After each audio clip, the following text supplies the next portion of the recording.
আবারও স্বাগত জানাচ্ছি আমাদের ভক্তিশাস্ত্রের ক্লাসে। তো আমরা উম, প্রথম ইউনিটের চতুর্থ অধ্যায়ে আছি। চতুর্থ অধ্যায়ের শিরোনাম হচ্ছে জ্ঞান যোগ। জয় শিল প্রভুপাদ কি জয়। তো শুরুতেই আমরা আহ একটি গীতা মাহাত্ম্য আলোচনা করব। ভারত অমৃত সর্বসম বিষ্ণু ভক্তাদ বিনিশ্রিতম গীতা গঙ্গাদকম পিত্তা পুনর্জন্ম ন বিদ্যতে। হ্যাঁ, অনুবাদটিকেও পড়বেন। হরে কৃষ্ণ। মহাভারতের সারসুধা বিষ্ণু মুখ নির্গত গীতারূপ গঙ্গা বাড়ি পান করলে পুনর্জন্ম হয় না। শ্রী ব্যাসদেব কৃত স্কন্দ পুরাণ অবন্তী খণ্ডে গীতা মাহাত্ম্য 13। হরে কৃষ্ণ। তো এখানে বলছেন ভারত অমৃত সর্বেসম। ভারত বলতে মহাভারতের অমৃতময় সার বা সারের সুধা। ঠিক আছে, বিষ্ণু বক্তাৎ বিনিশ্চিতম। আর এই ভগবদ গীতা বর্ণনা করছেন কে? ভগবান বিষ্ণু বা শ্রীকৃষ্ণ। গীতা গঙ্গোদ্দকম পিত্বা। এই গীতাকে ভগবান আরো একটি ইস্যুর সঙ্গে তুলনা করছেন, সেটি হচ্ছে গঙ্গা জলের সঙ্গে। তাই এই গীতারূপ গঙ্গা জল কেউ যদি পান করে, কি করবো আর না। হরে কৃষ্ণ। মিথিলা মাতাজি, আপনি আনমিউট হয়ে গেছিলেন, আমি মিউট করে দিছি, একটু খেয়াল রাখবেন। হরে কৃষ্ণ। আমি আবারও অনুরোধ করছি, বিনা কারণে আপনাদের ডিভাইসে হাত দিবেন না। ডিভাইসটা আলাদা রাখুন, আপনি আলাদা থাকেন। ঠিক আছে। তো গীতা গঙ্গাদকম পিত্বা পুনর্জন্ম ন বিদ্যতে। কেউ যদি ভগবদ গীতা অধ্যয়ন করেন সার কথা, তাহলে কি হবে? তিনি তিনি আর পুনর্জন্ম লাভ করেন না, তিনি ভগবত ধামে গমন করবেন।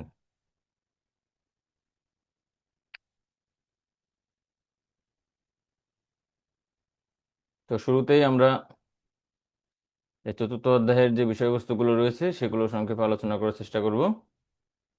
এখানে এই অধ্যায়টিকে ছোট ছোট 6টি ভাগে ভাগ করা হয়েছে।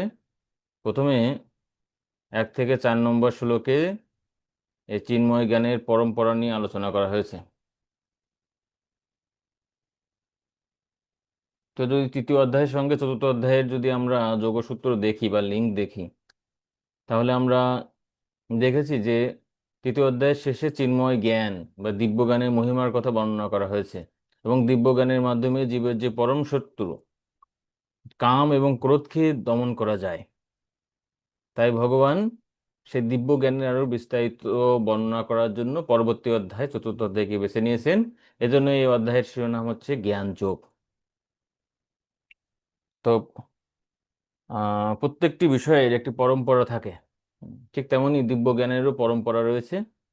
তো ভগবান বলছেন কিভাবে ভগবান শ্রীকৃষ্ণ প্রথমে এই জ্ঞান সূর্যদেব বিভীষণকে দান করেন। বিভীষণ তার পুত্র মনুকে দান করেন, মনু তার পুত্র ইক্ষ্বাকু, এভাবে পরম্পরা ক্রমে এই জ্ঞান প্রবাহিত হচ্ছিল। কিন্তু কালের আহ, প্রভাবে কি হয়, পরম্পরা ছিন্ন হয়। তাই ভগবান অর্জুনকে এই জ্ঞানকে আবার দান করছেন, অর্থাৎ পরম্পরা পুনরায় প্রতিষ্ঠা করছেন। কি জন্য এবং কেন অর্জুনকে ভগবান এই জ্ঞান দান করেছেন? কারণ অর্জুন ছিলেন ভগবানের বন্ধু বা সখা। তো ভগবান যখন বলছেন যে আমি এই দিব্য জ্ঞান প্রথম সূর্যদেবকে দান করছি, তখন অর্জুন কিন্তু বিশ্বাস করেছেন, কারণ অর্জুন যেহেতু ভগবানের বন্ধু ছিলেন এবং সখা ছিলেন, তাই তার কিন্তু অবিশ্বাস করার কিছু নেই। কিন্তু তবুও তিনি সাধারণ মানুষের পক্ষে কি করছেন? অর্জুন ভগবানের কাছে প্রশ্ন করছেন যে সূর্যদেব তো আপনার জন্মের অনেক পূর্বে জন্মগ্রহণ করেছেন, তাহলে কিভাবে আপনি তাকে এই জ্ঞান যোগ দান করেছেন? স্বাভাবিক প্রশ্ন। তো এর পরিপ্রেক্ষিতে ভগবান 4 থেকে 10 নম্বর শ্লোকে তার দিব্য আবির্ভাব সম্পর্কে বর্ণনা করছেন। আমাদের জন্ম এবং ভগবানের আবির্ভাবের মধ্যে অনেক পার্থক্য রয়েছে। তো সেটি বোঝানোর জন্য ভগবান 5 নম্বর শ্লোকে বলছেন যে হে অর্জুন, তোমার এবং আমার বহু জন্ম হয়েছে, কিন্তু আমি সেটি স্মরণ করতে পারি আর তুমি সেটি স্মরণ করতে পারো না। এটি হচ্ছে ভগবানের জন্ম বা ভগবানের সঙ্গে জীবের পার্থক্য। ঠিক আছে, কারণ ভগবান হচ্ছে বিভু চৈতন্য, তিনি কোনো কিছু ভোলেন না, আমরা অনু চৈতন্য, আমরা ভুলে যাই। আর 6 থেকে 10 নম্বর পর্যন্ত ভগবানের আবির্ভাবের যে সময়, তারপরে কারণ, তার বিশেষত্ব এবং এ সম্পর্কে জানার ফল কি সে সম্পর্কে ভগবান আলোচনা করতে আমরা দেখেছি। এবং আমরা দেখেছি এভাবে ভগবানের দিব্য জন্মকর্ম জেনে বহু বহু তত্ত্বজ্ঞ ব্যক্তি, হুম, তারা কি করছেন, তারা হচ্ছে ভগবানকে প্রাপ্ত হয়েছেন। তো পরবর্তী সেকশনে 11 থেকে 15 পর্যন্ত এখানে ভগবান বলছেন যে আমি সমস্ত মত পথের স্রষ্টা। হুম। তো ভগবানের দিব্য জন্মকর্ম সম্পর্কে জানার ফলে যদি ভগবত ধামে যাওয়া যায়, তো সবাই কেন আপনাকে অনুসরণ করেন না? ঠিক আছে, তখন ভগবান বলছেন যে প্রকৃতপক্ষে আমি, যিনি যে ভাব নিয়ে আমার আরাধনা করে, আমি তাকে সেভাবে প্রতিদান করি, যেটি 11 নম্বর শ্লোকে ভগবান বলছেন। হুম। তো সেখানে আমরা দেখেছিলাম যে বিভিন্ন রসের বিভিন্ন ভক্ত আছে, তাদের সঙ্গে ভগবান বিভিন্ন রকম আদান প্রদান করে থাকেন। 5টি মুখ্য রস রয়েছে, 7টি গৌণ রস রয়েছে, অথবা ব্রহ্ম পরমাত্মা ভগবান, এই 3 ধরনের যে উপাস্য ভেদে জ্ঞানী যোগী এবং ভক্তরা ভগবানের আরাধনা করেন, তাদের সঙ্গে ভগবানের আচরণ ভিন্ন। অথবা যে বিভিন্ন ব্যক্তি পরোক্ষভাবে, যেমন দেবতা উপাসনার মাধ্যমে, বিরাট রূপের উপাসনার মাধ্যমে বা অন্য কোনো ভাবে কেউ যদি ভগবানের সঙ্গে যুক্ত হন, তাদেরকেও ভগবান এখানে করেন। অর্থাৎ প্রত্যেকেরই কি করা উচিত, ভগবানের আরাধনা করা উচিত। অকাম সর্বকাম মোক্ষ কাম বা উদারধি তীব্রেন ভক্তি যোগেন যজতে পুরুষম পরম। যাই হোক না কেন, প্রত্যেকেরই ভগবানের আরাধনা করা উচিত। কিন্তু তবুও কেন সবাই ভগবানের আরাধনা করে না? ভগবান যদি সকলের মনোবাসনা পূরণ করতে পারে, তো 12 নম্বর শ্লোকে ভগবান বলছেন কিন্তু সাধারণ মানুষ কি করে, দ্রুত ফল কামনা করে। ঠিক আছে, ইমিডিয়েটলি তাদের তপস্যার ফল পেতে চায়, তার জন্য তারা দেবতার আরাধনা করে থাকে। তো 13 নম্বর শ্লোকে, এখানে ঠিক করা হয়নি যে 13 নম্বর শ্লোকে যেটি বর্ণনা করা হচ্ছে সেটি হচ্ছে যে তাহলে কি ভগবান, আসলে ভগবানই কি দায়ী বিভিন্ন মত পথের জন্য?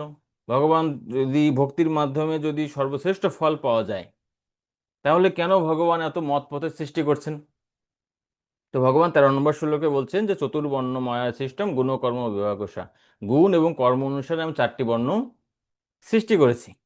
আর যদি এই সমস্ত বিষয়ে আমি একেবারে অকর্তা, তো কে সত্ত্বগুণে থাকবে, কে রজগুণে থাকবে, সেটি তো আর ভগবানের উপর নির্ভরশীল নয়, সেটি হচ্ছে জীবের উপর নির্ভরশীল। এই জন্য ভগবান দায়ী নয়। তো ভগবান যদিও ক্ষত্রিয় রূপে এবং বৃন্দাবনে তিনি বৈশ্য রূপে লীলাবিলাস করেছেন, তাহলে কি ভগবান ক্ষত্রিয়ের রজগুণ, বৈশ্যের রজতম গুণ দ্বারা প্রভাবিত? ভগবান বলছেন না, এই সমস্ত গুণগুলো আমার থেকে আসলেও আমি কিন্তু এই গুণ এবং কর্ম দ্বারা প্রভাবিত হই না। হরে কৃষ্ণ। চিন্ময়ী ভদ্রা দেবদাসী মাতাজি, আপনি কিছু বলবেন?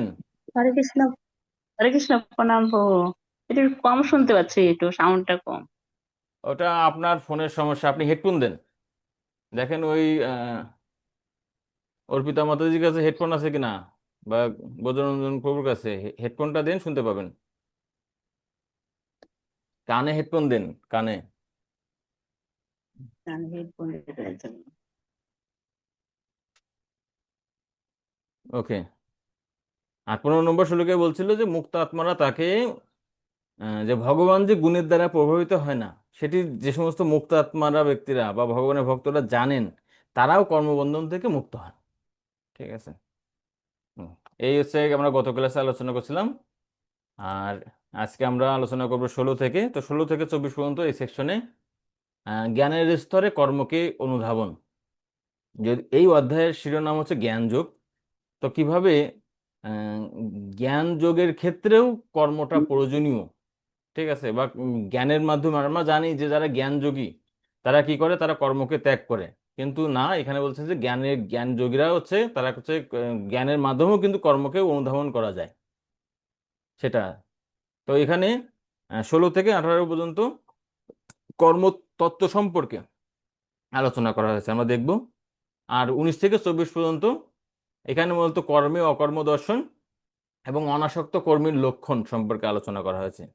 কর্মী দুই প্রকার, মানে আপনি যদি কর্মযোগ, জ্ঞান যোগ, ধ্যান যোগ, ভক্তি যোগ, যে কোনো যোগে যান না কেন, দুইটি প্রধান স্তর থাকে।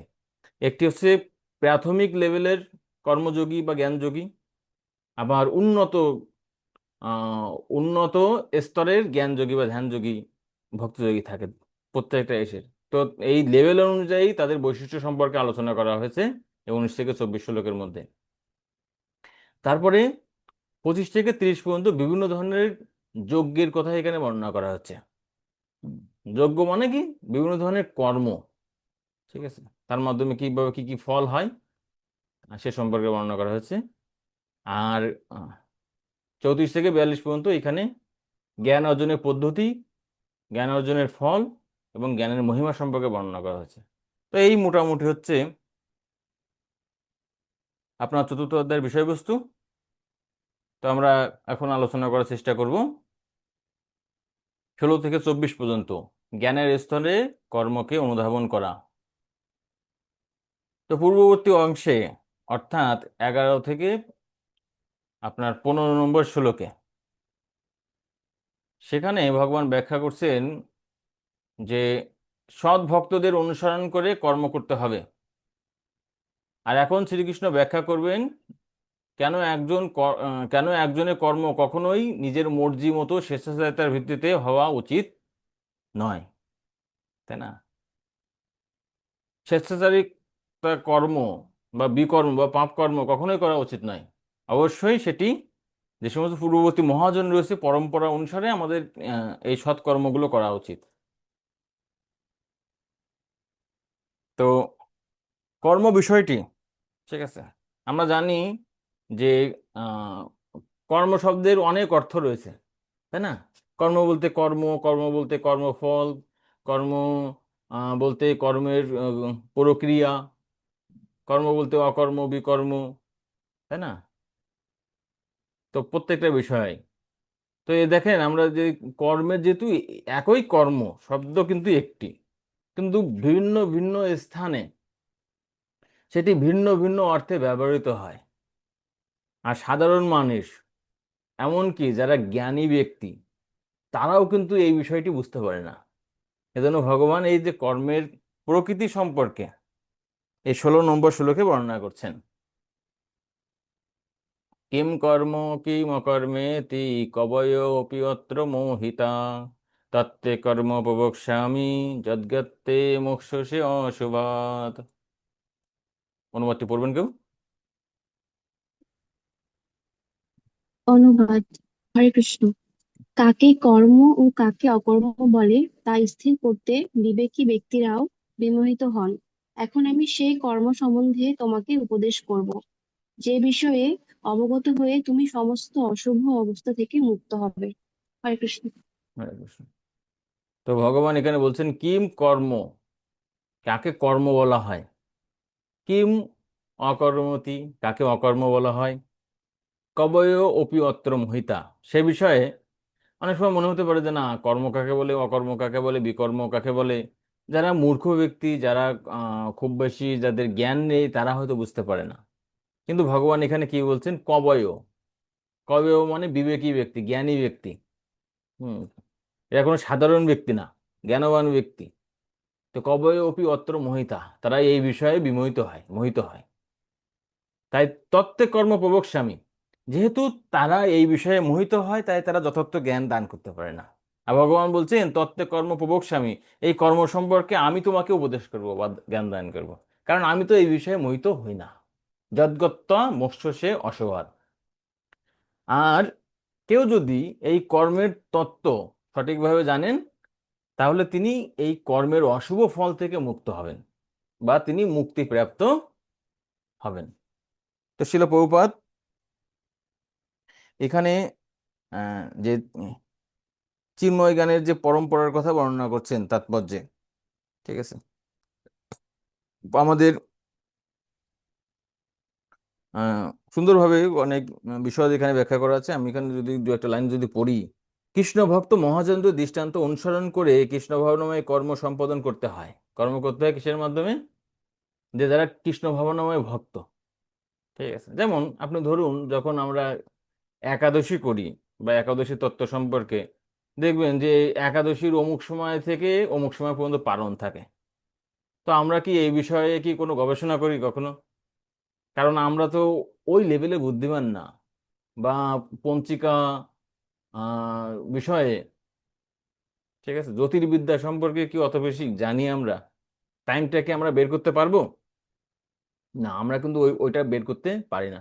তাই আমাদের যে সমস্ত ভক্তরা রয়েছে, তারা যে সময়টি বের করে দেয় আমাদের পঞ্চিকার চার্টে যেটি থাকে অথবা ক্যালেন্ডারে থাকে, সেটি দেখে আমরা কি করি? আমরা একাদশী করি। তাই যারা বিষয়টি বিষয় সম্পর্কে অবগত, তাদেরকে অনুসরণ করলেই হলো।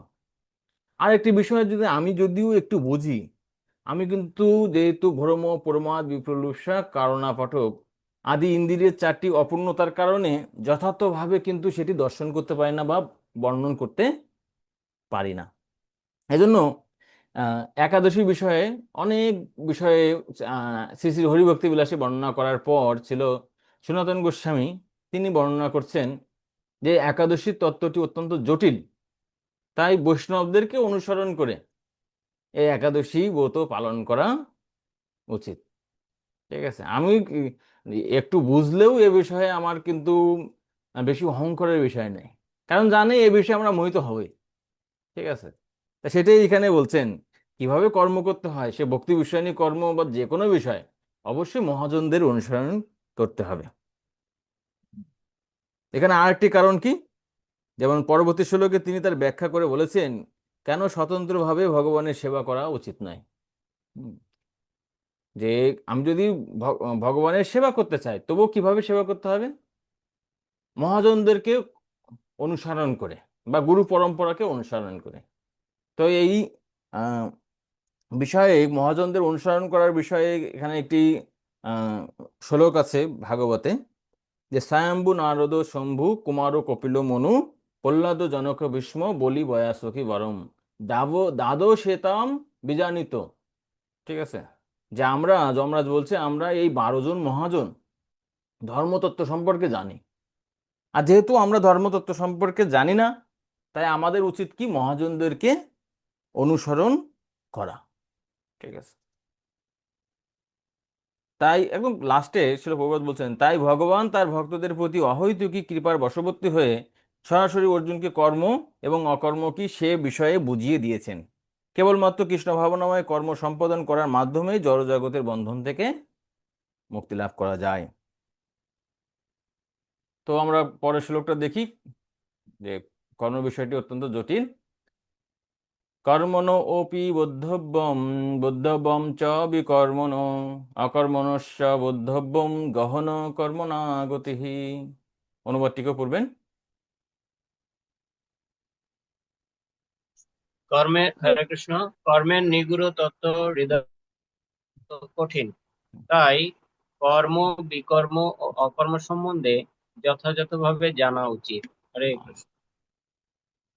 তো এখানে ভগবান বলছেন যে গহনা কর্মণ গতি। তো গহনা শব্দের অর্থ কি? মানে অত্যন্ত কঠিন। কর্মতত্ত্ব উপলব্ধি করা সো টাফ। কারণ ভগবান আগের শ্লোকে বলছেন যে পণ্ডিত ব্যক্তিরাও মোহিত হয়ে যায়, তাহলে আমরা সাধারণ ব্যক্তিরা কিভাবে করব? তাই ভগবান বলছে, কিন্তু তাই বলে কি কঠিন বলে কি এটিকে জানার দরকার নেই? জানতে হবে। কর্মণ হি আপনি বোদ্ধব্যম, কাকে কর্ম বলে সেটি বোঝা উচিত। বোদ্ধব্যম চ বিকর্মণ, বিকর্ম কাকে বলে সেটি বোঝা উচিত। অকর্মণস্য বোদ্ধব্যম, এবং অকর্ম কাকে বলে সেটিও বুঝতে হবে। তার মানে কর্ম বিষয়টা জটিল হতে পারে, কিন্তু সেটি কিন্তু আমাদের বুঝতে হবে, না হলে কি হবে? না হলে আমি ভুল করে কর্মের বন্ধনে আবদ্ধ হতে পারি। তো এখানে যে আমরা জানি যে কর্ম কাকে বলে, আমরা কিন্তু আগেও আলোচনা করছি। তো কর্ম বলতে সাধারণ কর্ম বা সকাম কর্ম বা পুণ্য কর্মকে বোঝায়। আর কর্মের উদ্দেশ্য কি? যে কর্মের উদ্দেশ্য মানুষ বিভিন্ন ধরনের এই কর্মের মাধ্যমে, যাগযজ্ঞের মাধ্যমে তারা স্বর্গসুখ উপভোগ করতে চায়। আর বিকর্ম মানে কি? বিকর্ম মানে পাপ কর্ম। আর এই পাপ কর্মের ফলে বা গর্হিত বা শাস্ত্র বহির্ভূত কর্মের ফলে মানুষ নরক যন্ত্রণা ভোগ করে থাকে। আর অকর্ম কাকে বলে? অকর্ম মানে কৃষ্ণ ভক্তি বিষয়ক যে কর্ম, ভগবত ভক্তিমূলক যে কর্ম, সেটি। আর এর ফলে মানুষের গন্তব্য কোথায় হয়? গন্তব্য হচ্ছে এই ভগবত ধাম। তাই এই বিষয়ে আমাদেরকে বুঝতে হবে। ঠিক আছে। সাধারণভাবে মানুষ যে পুণ্য কর্ম বা নৈতিক কর্মকে এবং কৃষ্ণ ভক্তি কর্মের মধ্যে কোনো পার্থক্য দেখতে পারে না। ঠিক আছে। তারা মনে করে, ও আমি জনসেবা করলাম, মানুষের মাঝে দান করলাম, ই করলাম, আর কৃষ্ণ ভক্তরা তারা ভক্তি করছে, এটা তো উভয়ই তো ভালো কর্ম। ঠিক আছে। এবং উভয়ের গন্তব্য তারা মনে করে স্বর্গ। ঠিক আছে। কিন্তু ভক্তরা বুঝতে পারে পুণ্য কর্মের ফলে কি হয়, স্বর্গে যায়। আর পুণ্য ক্ষয় হলে তারা আবার মর্ত্যলোকে ফিরে আসে। কিন্তু ভক্তি বিষয় নিয়ে যে কর্ম রয়েছে, সে কর্মের ফলে কি হয়, তারা হচ্ছে ভগবত ধামে গমন করে। 18 নম্বর শ্লোক। ঠিক আছে। 18 নম্বর শ্লোকটা একটু জটিল। হ্যাঁ। তো কর্মে অকর্ম আর অকর্মে কর্মদর্শন। কর্মণি অকর্ম য পশ্যেদ কর্মণি অকর্মণি চ কর্ম ইয় সবুদ্ধিমান মনুষ্যেষু সযুক্ত কিচ্ছন্ন অকর্মকির। হ্যাঁ, পড়বেন কেউ? হরে কৃষ্ণ। যিনি কর্মে অকর্ম দর্শন করেন এবং অকর্মে কর্ম দর্শন করেন, তিনি সমস্ত মানুষের মধ্যে বুদ্ধিমান। সব রকমের কর্মে লিপ্ত থাকা সত্ত্বেও তিনি চিন্ময় স্তরে অধিষ্ঠিত। হরে কৃষ্ণ, প্রণাম। হরে কৃষ্ণ। তো এখানে ভগবান বলছেন যে কর্মণি অকর্ম য পশ্যেদ। কর্মের মধ্যে পশ্যেদ মানে দেখা। কি দেখবেন তিনি? যে তিনি অকর্ম দর্শন করবে, কর্মে অকর্ম দর্শন। অকর্মণি চ কর্মযৎ, এবং অকর্মে তিনি কর্ম দর্শন করেন, বা যে কর্ম দর্শন করেন, সব বুদ্ধিমান মানুষ শিশু, তিনি হচ্ছে মানুষের মধ্যে বুদ্ধিমান, সযুক্ত কিচ্ছন্ন অকর্মকিত। ঠিক আছে। তিনি অকর্ম স্তরে অধিষ্ঠিত হতে পারেন, বা তিনি চিন্ময় স্তরে অধিষ্ঠিত হতে পারেন। কিচ্ছন্ন কর্মকিত, কিচ্ছন্ন কর্ম মানে সব রকম কর্ম করেও বা লিপ্ত থেকেও তিনি মুক্ত থাকতে পারেন। ঠিক যেমন পদ্মপাতা, পদ্মপাতা পঙ্কে বা কাদায় থাকে, ঘোলা জলে থাকে, কিন্তু তাতে কিন্তু লাগে না, ওই যে ময়লা কিন্তু লাগে না। ঠিক তেমনি মানুষ সমস্ত কর্মে নিযুক্ত থাকতে পারে, কিন্তু তার যদি দর্শন যদি ঠিক থাকে, তাহলে তিনি যথার্থ কর্তা। তো এই শ্লোকটা একটু বুঝতে গেলে একটু বিষয় আছে, আমরা খুব সহজে বোঝার চেষ্টা করি। এখানে বলছেন যে কর্মণি আহ অকর্মজ পশ্চেদ, কর্মের মধ্যে। ঠিক আছে। তো কর্মের মধ্যে কিভাবে অকর্ম দর্শন করা যায়? তো সাধারণ মানুষ যারা আছে, তারা ভক্তি বিষয়নী যে কর্ম রয়েছে তাকে সাধারণ পুণ্য কর্মের সঙ্গে তারা তুলনা করে।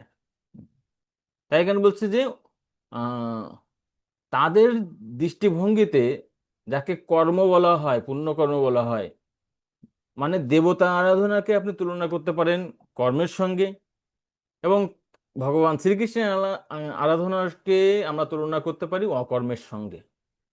তাই না? তো যারা সাধারণ মানুষ আছে, তারা তো কোনো পার্থক্য দেখেন না, তারা উভয়কে কর্ম মনে করে। কিন্তু ভক্ত বুঝতে পারে কৃষ্ণ ভক্তি বিষয়ে যে কর্ম বা ভগবানের সেবা, যেটাকে সাধারণ মানুষ কর্ম হিসেবে দেখছেন, ভক্ত কিন্তু বুঝতে পারেন এটি হচ্ছে অকর্ম বা ভক্তি বিষয়নী কর্ম। আর কর্মণি অকর্মণি চ কর্মজা, যারা যেটাকে তারা মানে সাধারণ মানুষ মনে করছে যে অকর্ম, অর্থাৎ শ্রেষ্ঠ কর্ম বা ভক্তি বিষয়নী কর্ম, যার ফলে তারা মনে করতে পারে যে না, আমি মনে হয় চরম ফল লাভ করব। কিন্তু প্রকৃতপক্ষে সেই ধরনের কর্মে তারা চরম ফল লাভ করতে পারে না, তারা কর্মের ফল লাভ করতে পারে। তাই ভক্তরা সেই কর্ম থেকে বিরত থাকে। ঠিক আছে। তো এই দুইটি দৃষ্টিভঙ্গি রয়েছে। আর এভাবে যিনি দর্শন করে কর্ম করতে পারেন, প্রকৃতপক্ষে তিনি সব ধরনের কর্ম করলেও কর্মের বন্ধনে লিপ্ত হয় না। একটি উদাহরণ প্রদান করি। যেমন আহ, তো বললামই, ঠিক আছে, যে আহ, সাধারণ যারা ব্যক্তি আছে তারা দেবতার আরাধনা করে, এটা অ্যাকচুয়ালি কর্ম বা পুণ্যকর্ম। আর ভক্তরা কৃষ্ণের আরাধনা করে, এটা হচ্ছে অকর্ম। ঠিক আছে। তো এই দুইটা বিষয়কে আমরা যদি বুঝতে পারি, তাহলে এই লাইনটা, আমরা প্রথম লাইনটা বুঝতে পারি। ঠিক আছে। তো আশা করি এই বিষয়টা বুঝতে পারছেন। এই শ্লোকটা খানিকটা ইসের মতো, যা নিশা সর্ব ভূতানি তস্যাম জাগতি সংযমী। তারপর হচ্ছে যে যাকে সাধারণ মানুষের জন্য তার রাত্রির স্বরূপ, স্থিতপ্রজ্ঞ ব্যক্তির জন্য তার দিন স্বরূপ। ঠিক আছে। এই শ্লোকের সঙ্গে এই শ্লোকে যথেষ্ট মিল আছে। তো ওই শ্লোকটা বুঝতে পারলে আপনারা আশা করি এই শ্লোকটাও বুঝতে পারবেন। হরে কৃষ্ণ।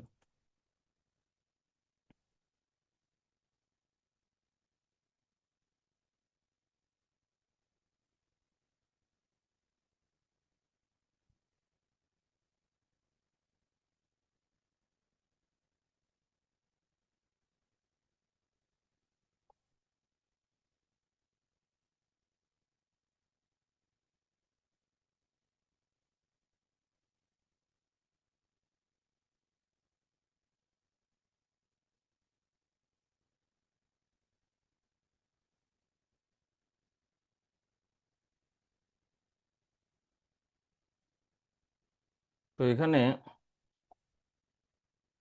এই চতুর্থ অধ্যায়ের 17 নম্বর শ্লোকে, সেখানে এখানে বলা হচ্ছে যে ব্রাহ্মণা বাই যদি কৃষ্ণ ভজে, if he is a devotee of Krishna and he is in Krishna consciousness. তো ব্রাহ্মণা কে? যিনি কৃষ্ণ ভজনা করেন তিনি হচ্ছেন ব্রাহ্মণ। তো এখানে বলছে যদি কৃষ্ণ ভজে। ব্রাহ্মণ কে? ব্রাহ্মণ হচ্ছে যিনি কৃষ্ণের ভক্ত। অ্যান্ড মুচি, মুচি হয় শুচি হয় যদি কৃষ্ণ ভজে, আর শুচি হয়ে মুচি হয় যদি কৃষ্ণ ত্যাজে। এটা আমরা খুব জানি যে একজন মুচিকে মুচি বলা যাবে না যদি তিনি কৃষ্ণ ভক্ত হন। আর শুচি বা ব্রাহ্মণ, ব্রাহ্মণ থাকে না। হুম। দ্বিজ দ্বিজ নহে অসৎ পথে চলে। কৃষ্ণকে ত্যাগ করে রেখে যদি অসৎ পথে মানে জীবনযাপন করে, তাহলে তিনি ব্রাহ্মণ না। If one is born of a Brahmana family but give up Krishna bhajana devotional life, he become muchi কর্মনো। এখানে বলছে কর্মনো because he is change his karma. তো এখানে শিল প্রভুপাদ বলছেন, আমরা যে বিষয়টি বললাম কর্ম, কেউ যদি ভক্তি বিষয় নিয়ে কর্ম ত্যাগ করে, ঠিক আছে, তাহলে কি, কেন তার অবস্থানের পরিবর্তন হচ্ছে? ব্রাহ্মণ মুচি হয়ে যাচ্ছে, মুচি হচ্ছে ব্রাহ্মণ হয়ে যাচ্ছে, চণ্ডাল ব্রাহ্মণ হয়ে যাচ্ছে। কেন? কারণ ভক্তি করলে তিনি যে কোনো বর্ণে থাকুন না কেন তিনি ব্রাহ্মণ, কারণ তিনি তিনি কৃষ্ণ ভক্ত। আর যিনি ভক্তিকে ত্যাগ করছেন তিনি উচ্চ বংশে জন্মগ্রহণ করলেও তার অবস্থানটি ঠিক থাকে না।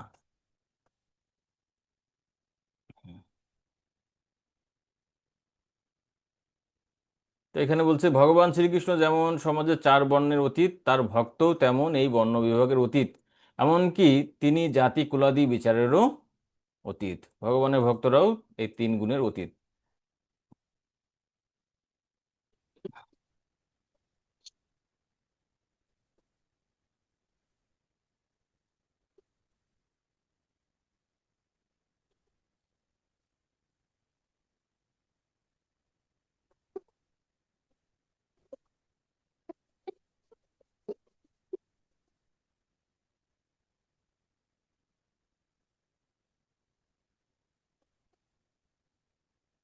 আচ্ছা। তো কর্ম সম্পর্কে এখানে দেখেন, এখানে কর্ম সম্পর্কে এখানে বলা হচ্ছে যে সকাম কর্মকে বলা হচ্ছে কর্ম। তো সকাম কর্ম কি? শাস্ত্রের নির্দেশ অনুসারে আসক্ত যুক্ত হয়ে যে কর্ম করা হয়। আর কৃষ্ণ বর্ণাশ্রম সৃষ্টি করেছেন। এই অধ্যায়ে 13 নম্বর শ্লোকে ভগবান বলছেন চতুর্বর্ণ মায়া সৃষ্টম গুণকর্ম বিভাগস। গুণ এবং কর্ম অনুসারে আমি 4টি বর্ণের সৃষ্টি করছি।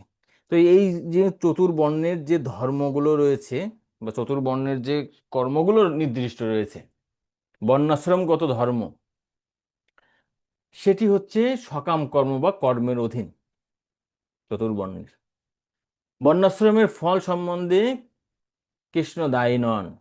এই যে সকাম কর্মের ফল, এটি কিন্তু কৃষ্ণ সরাসরি প্রদান করেন না, এটি হচ্ছে জীবের বাসনার ফলে জীব এটি সম্পাদন করে থাকে, তাই কৃষ্ণ এটি দায়ী নয়। আর কৃষ্ণ নিজে কর্ম করেন কিন্তু তাতে তিনি প্রভাবিত হন না সকাম কর্মের ফলে। কৃষ্ণ অনেক সময় মনে হয় যে তিনি সকাম কর্ম করছেন, যজ্ঞ করছেন, আদি যে অন্যান্য কর্ম রয়েছে সেগুলো করছেন, কিন্তু তিনি নিজে কিন্তু এই সকাম কর্মের দ্বারা প্রভাবিত হয় না, কিন্তু জীব প্রভাবিত হয়। যেমন পৃথিবীতে নানা রকম গাছপালা সৃষ্টির জন্য বৃষ্টি দায়ী নয়, আমরা গতদিন দেখেছিলাম। আর এই সকাম কর্মের ফলটা কি? এর ফলে মানুষ ঊর্ধ্বগতি লাভ করে বা স্বর্গে লাভ করে। বিকর্ম মানে হচ্ছে পাপ কর্ম, আমরা জানি, শাস্ত্রের বিরুদ্ধে যে কর্মগুলো, আর ফল হচ্ছে নিম্নগতি লাভ অথবা নরক প্রাপ্তি হয়। আর অকর্ম মানে ভগবানের সেবা, যেমন আমরা 3য় অধ্যায়ে 9 নম্বর শ্লোকে দেখেছি, যজ্ঞার্থৎ কর্ম অন্যত্র লোকায়ম কর্মবন্ধন। আমাদের কর্ম করা উচিত যজ্ঞ বা বিষ্ণুর জন্য, কৃষ্ণের জন্য যে কর্ম, বিষ্ণুর জন্য যে কর্ম বা ভগবানের সেবা, সেটি হচ্ছে অকর্ম। আবার এ সম্পর্কে নিশ্চয়াত্মিকা বুদ্ধি সম্পর্কে 2য় অধ্যায়ে 41 নম্বর শ্লোকে বর্ণনা করা হয়েছে।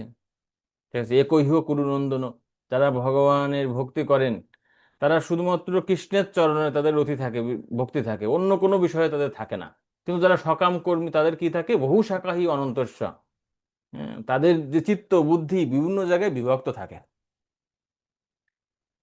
আর এখানে বলছে নিরাশী নির্মম ভূত্তা যুদ্ধস্য বিগত জড়। 3য় অধ্যায় 30 নম্বর শ্লোকে ভগবান বলছে যে যারা ভগবানের কর্ম করে তারা কর্মের প্রতি কোনো ফল বাসনা করেন না, এজন্য তারা হচ্ছে নিরাশী।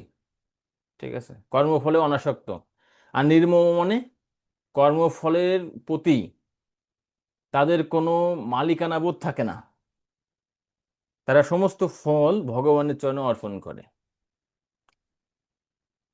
কাম সংকল্প বর্জিত। তো এখানে বলছেন যে আহ, আহ, এই কর্মযোগের মাধ্যমে যারা কর্ম করে, আমরা দেখবো, এখনো দেখিনি যদিও, তাদের আসলে কোনো ধরনের সংকল্প বা কামনা বাসনা সেখানে থাকে না। আর বাকি বিষয়টা এখনো আলোচনা করিনি, এই বিষয়গুলো আমরা দেখবো। আচ্ছা, ঠিক আছে, আমরা এই অকর্মপরায়ণ ব্যক্তির মনোভাব সম্পর্কে সামনে আলোচনা করবো, এখনো আসেনি। আচ্ছা, আমরা যে পর্যন্ত আলোচনা করছি সেই বিষয় পর্যন্ত দেখি। তো আমরা 17 থেকে 17 এবং 18 নম্বর শ্লোকে, তো এখানে আমরা এই কর্ম অকর্ম এবং বিকর্ম সম্পর্কে আমরা জেনেছি বা জানা উচিত সে সম্পর্কে আমরা করলাম, আলোচনা করলাম। আর 19 থেকে 24 পর্যন্ত এই সেকশনে অনাসক্ত কর্মীর লক্ষণ, অর্থাৎ যে যার কোনো আসক্তি নেই, ঠিক আছে, কর্মযোগী বা অনাসক্ত যিনি কর্মযোগী তিনি জ্ঞানযোগীরই সমান ফল পায়। তার ফলে কি হয়? তার জ্ঞানাগ্নির দ্বারা এই কর্মফল দগ্ধ হয় বা বিনষ্ট হয়। যস্য সর্বে সমারম্ভা কাম সংকল্প বর্জিতা জ্ঞানাগ্নিদগ্ধ কর্মণাম তমহু পণ্ডিতম বুধা। অনুবাদটি পড়ুন কেউ।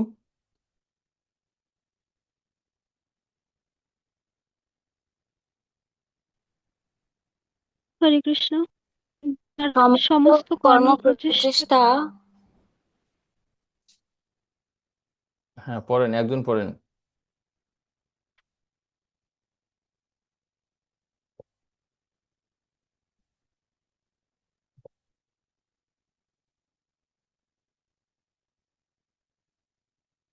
যার সমস্ত কর্ম প্রচেষ্টা কাম ও সংকল্প রহিত, তিনি পূর্ণ জ্ঞানে অধিষ্ঠিত। পণ্ডিত জ্ঞানীগণ বলেন যে তার সমস্ত কর্মের প্রতিক্রিয়া পরিশুদ্ধ জ্ঞানাগ্নি দ্বারা দগ্ধ হয়েছে। হুম। তো এখানে 19 নম্বর শ্লোকে যে ভগবান বলছেন যস্য সর্বে সমারম্ভা, তো সম আরম্ভ মানে তিনি পূর্ণরূপে কর্ম করছেন, যে আরম্ভ করেছেন কর্ম থেকে, তিনি বিচ্যুত নন। তিনি যস্য সর্বে সমারম্ভা, কিন্তু একজন যথার্থ পণ্ডিত, জ্ঞানী ব্যক্তি তিনি কি কি করেন, কিভাবে কর্ম করেন? কর্মযোগের ক্ষেত্রে আমরা যেটি দেখেছি, জ্ঞানযোগও কর্ম করেন কিসের মধ্যে? কাম ও সংকল্প বর্জিতা।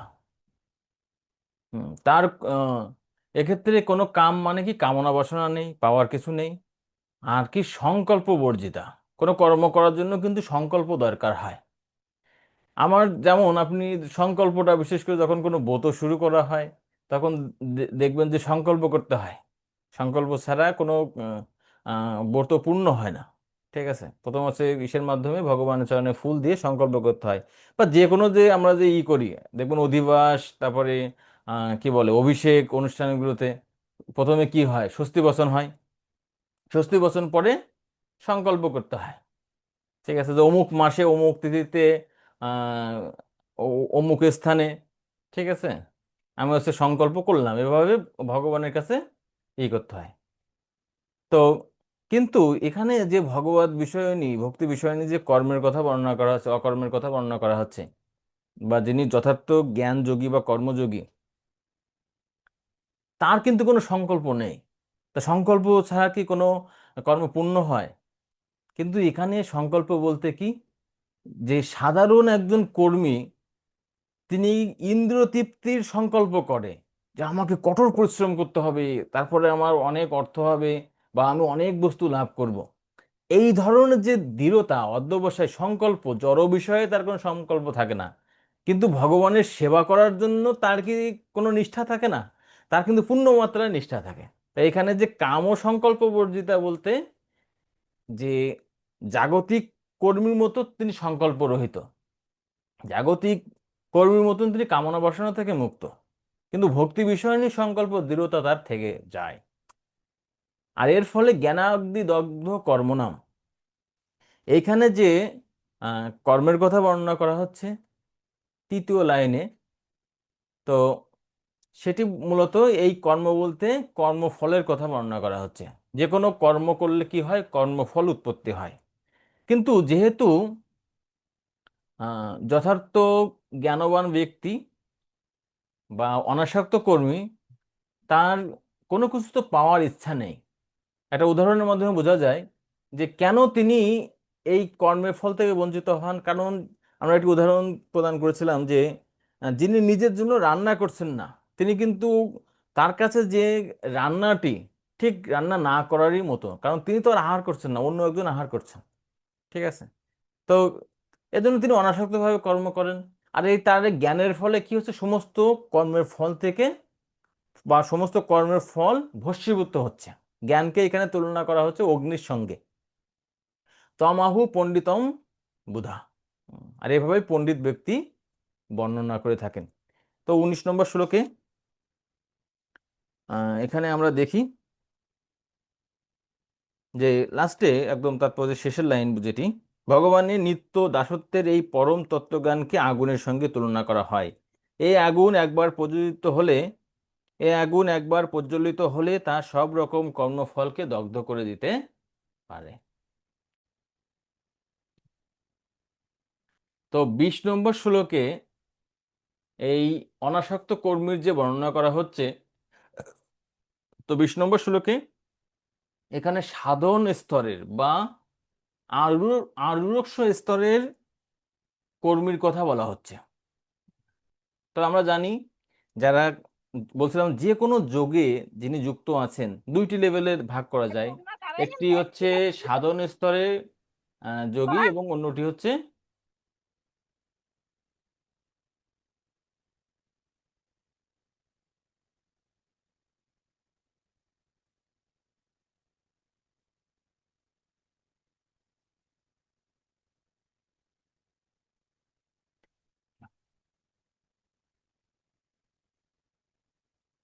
সাধন স্তরের বা প্রাথমিক স্তরের।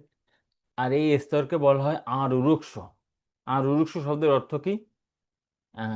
রুরুক্ষু মানে যিনি আরোহণ করতে চান।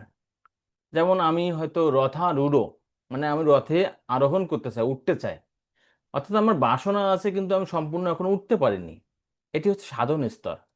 আর রথারূঢ় বা আরূঢ় স্তর, অর্থাৎ যিনি ইতিমধ্যেই রথে অবস্থান করছে। অর্থাৎ যিনি সাধনার পূর্ণতার স্তরে রয়েছে তাকে বলা হয় আরূঢ় স্তর। ঠিক আছে, এটা হচ্ছে রুরুক্ষু, আর রুরুক্ষ না, আর রুরুক্ষু স্তর। তো সাধন স্তর এখানে হচ্ছে প্রাথমিক লেভেলের যে কর্মযোগীর কথা বর্ণনা করা হচ্ছে। ত্যক্ত্বা কর্ম ফলাসঙ্গম নিত্য তৃপ্ত নিরাশ্রয় কর্মণি অভিপ্রবৃত্ত অপি নৈব কিঞ্চিৎ করোতি সো। হ্যাঁ, পড়বেন কেউ? হরে কৃষ্ণ। কর্মফলের আসক্তি সম্পূর্ণরূপে ত্যাগ করে সর্বদা তৃপ্ত থেকে এবং আশ্রয়ের অপেক্ষারহিত হয়ে তিনি সব রকম কর্মে যুক্ত হওয়া সত্ত্বেও কর্মফলের আশায় কোনো কিছুই করেন না। হরে কৃষ্ণ। তো প্রাথমিক স্তরের যে কর্মযোগী বা অনাসক্ত কর্মী, তো তিনি কিভাবে কর্মটি সম্পাদন করেন? প্রথম হচ্ছে ত্যক্ত্বা কর্মফলাসঙ্গম, তিনি কর্মফল ত্যাগ করেন, কর্মফলের প্রতি আসক্তিও ত্যাগ করেন। নিত্য তৃপ্ত, এবং তিনি যদিও কর্মফল ত্যাগ করেছেন, কর্মফলে আসক্তি ত্যাগ করেছেন, তার ফলে তিনি নিত্য তৃপ্ত থাকেন। শ্রীমদ্ ভাগবতে একটি উদাহরণ প্রদান করা হচ্ছে। অবন্তী ব্রাহ্মণের যে সেকশন রয়েছে, একাদশ স্কন্ধ,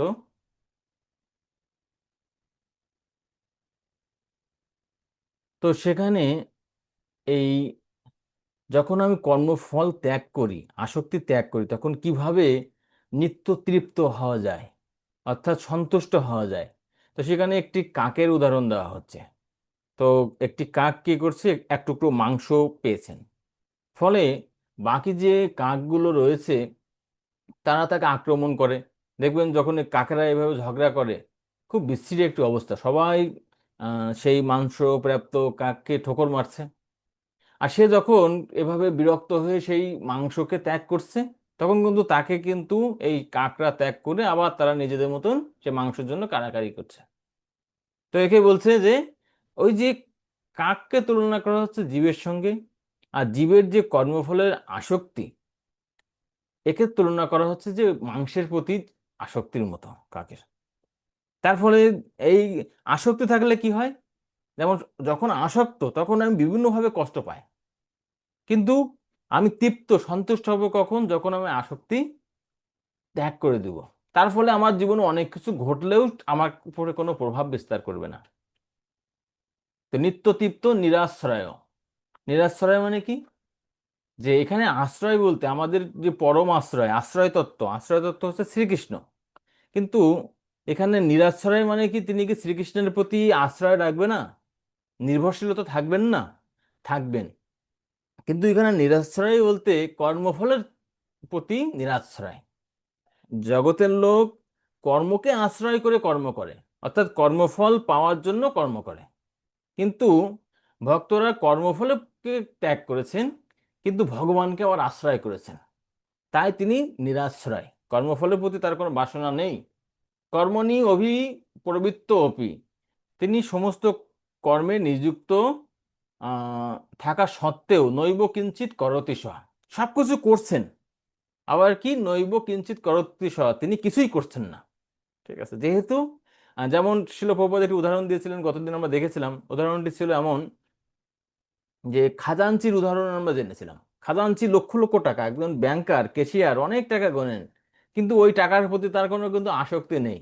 ওই টাকা যদি হারিয়ে যায়, ব্যাংক যদি ডাকাতিও হয়ে যায়, তাহলে কিন্তু ক্যাশিয়ারের কোনো কিন্তু যায় আসে না, কারণ টাকাটা ওর না, টাকাটা হচ্ছে ব্যাংকের, টাকাটা সরকারের।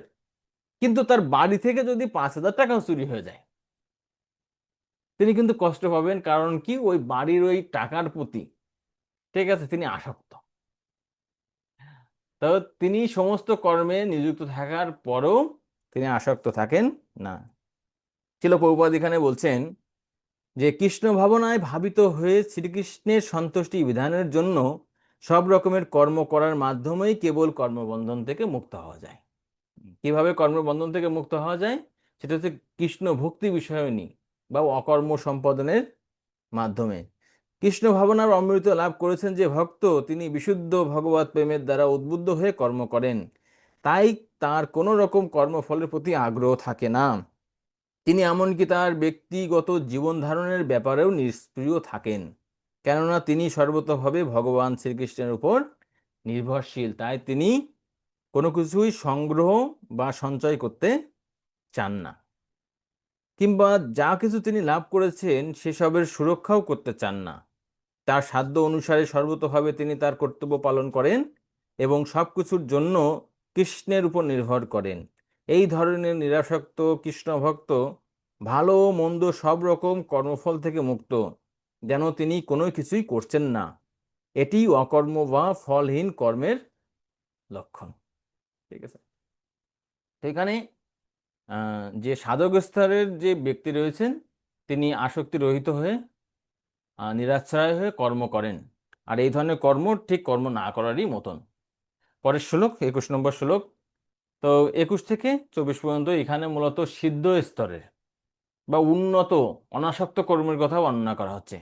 20 নম্বর শ্লোক এবং এই 21 নম্বর শ্লোকের যে কর্মীর মধ্যে পার্থক্যটা কি?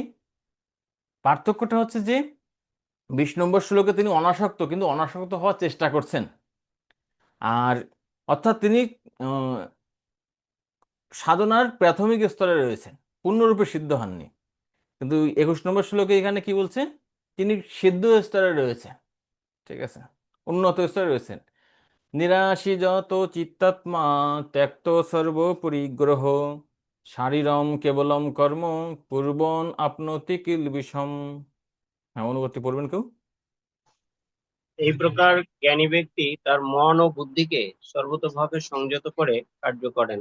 তিনি প্রভুত্ব করার প্রবৃত্তি পরিত্যাগ করে কেবল জীবন ধারণের জন্য কর্ম করেন। এভাবে কর্ম করার ফলে কোনো রকম পাপ তাকে স্পর্শ করতে পারে না। হরে কৃষ্ণ। এখানে বলছে যে নিরাশী যত চিতাত্মা। নিরাশী মানে কি? কর্মফলের প্রতি তার কোনো আশা নেই। যত মানে সংযত চিত্ত। হুম, যিনি সিদ্ধ স্তরের অনাসক্ত কর্মী রয়েছে, তিনি কি? তিনি পূর্ণরূপে তার ইন্দ্রিয়গুলোকে সংযত করেছেন। আর যিনি কি বলে আরুরুক্ষ স্তরে রয়েছেন, প্রাথমিক স্তরের, তিনি চেষ্টা করছেন সংযত করার। এটা হচ্ছে পার্থক্য।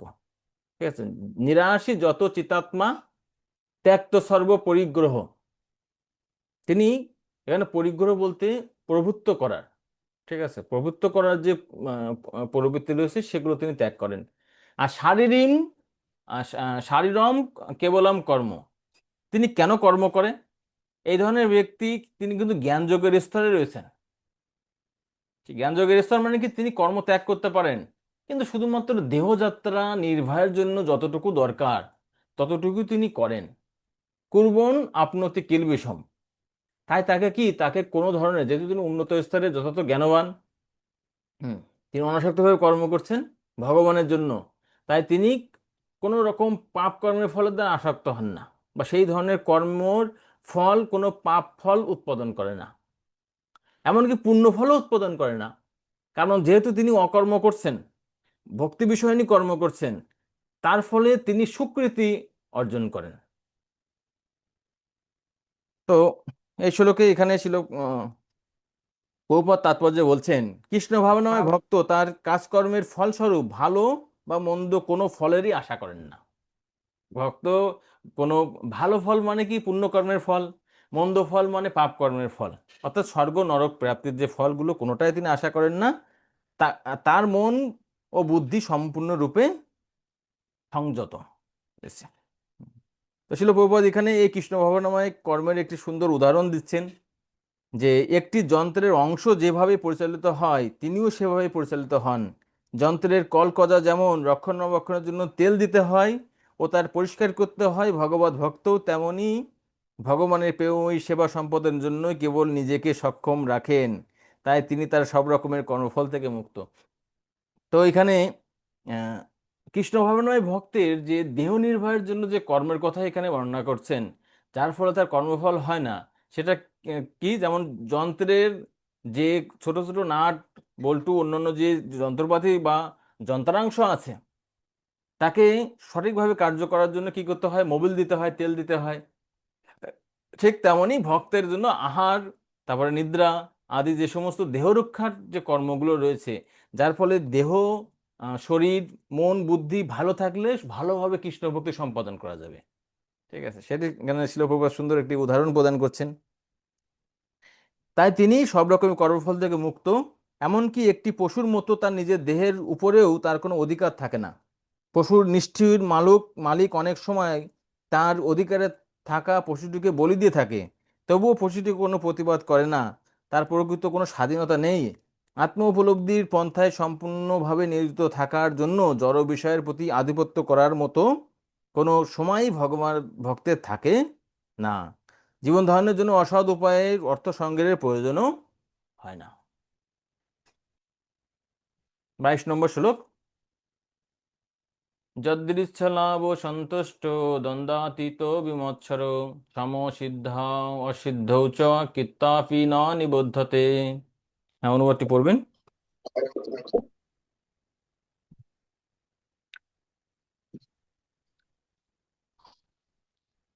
হরে কৃষ্ণ। যিনি অনায়াসে যা কিছু লাভ করেই সন্তুষ্ট থাকেন, যিনি সুখ দুঃখ আদি দ্বন্দ্বের বশীভূত নন এবং মাৎসর্য শূন্য, যিনি কার্যের সাফল্য ও অসাফল্যে অবিচলিত থাকেন, তিনি কর্ম সম্পাদন করলেও কর্মফলের দ্বারা কখনো আবদ্ধ হন না। হরে কৃষ্ণ। তো এই স্তরে যে অনাসক্ত কর্মীর কথা বর্ণনা করা হচ্ছে, রিয়েলমি RMX বারবার আনমিউট করতেছেন, কিছু বলবেন কি? ক্লাস করতেছে।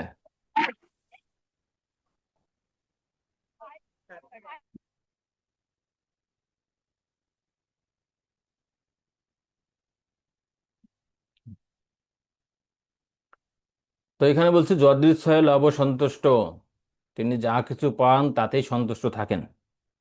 মাঝে মাঝে তিনি কি করেন, যেমন জড়ভরতের কথা আমরা দেখতে পাই, কখনো তাকে হয়তো রাজভোগ প্রদান করা হচ্ছে, আবার কখনো তাকে পুরা অন্ন প্রদান করা হচ্ছে। তারপরে সপ্তম স্কন্ধে আহ অজাগর বৃত্তিপরায়ণে একজন ব্যক্তির কথা বর্ণনা করা আছে। ঠিক আছে, তারপরে ঐলগীত এবং অবন্তী ব্রাহ্মণের কথা আমরা পাই। তো ভাগবতে এরকম আছে, যা কিছু আসুক না কেন ভক্ত তাতেই সন্তুষ্ট থাকে, কৃষ্ণ যতটুকু তাকে ব্যবস্থা করে যায়।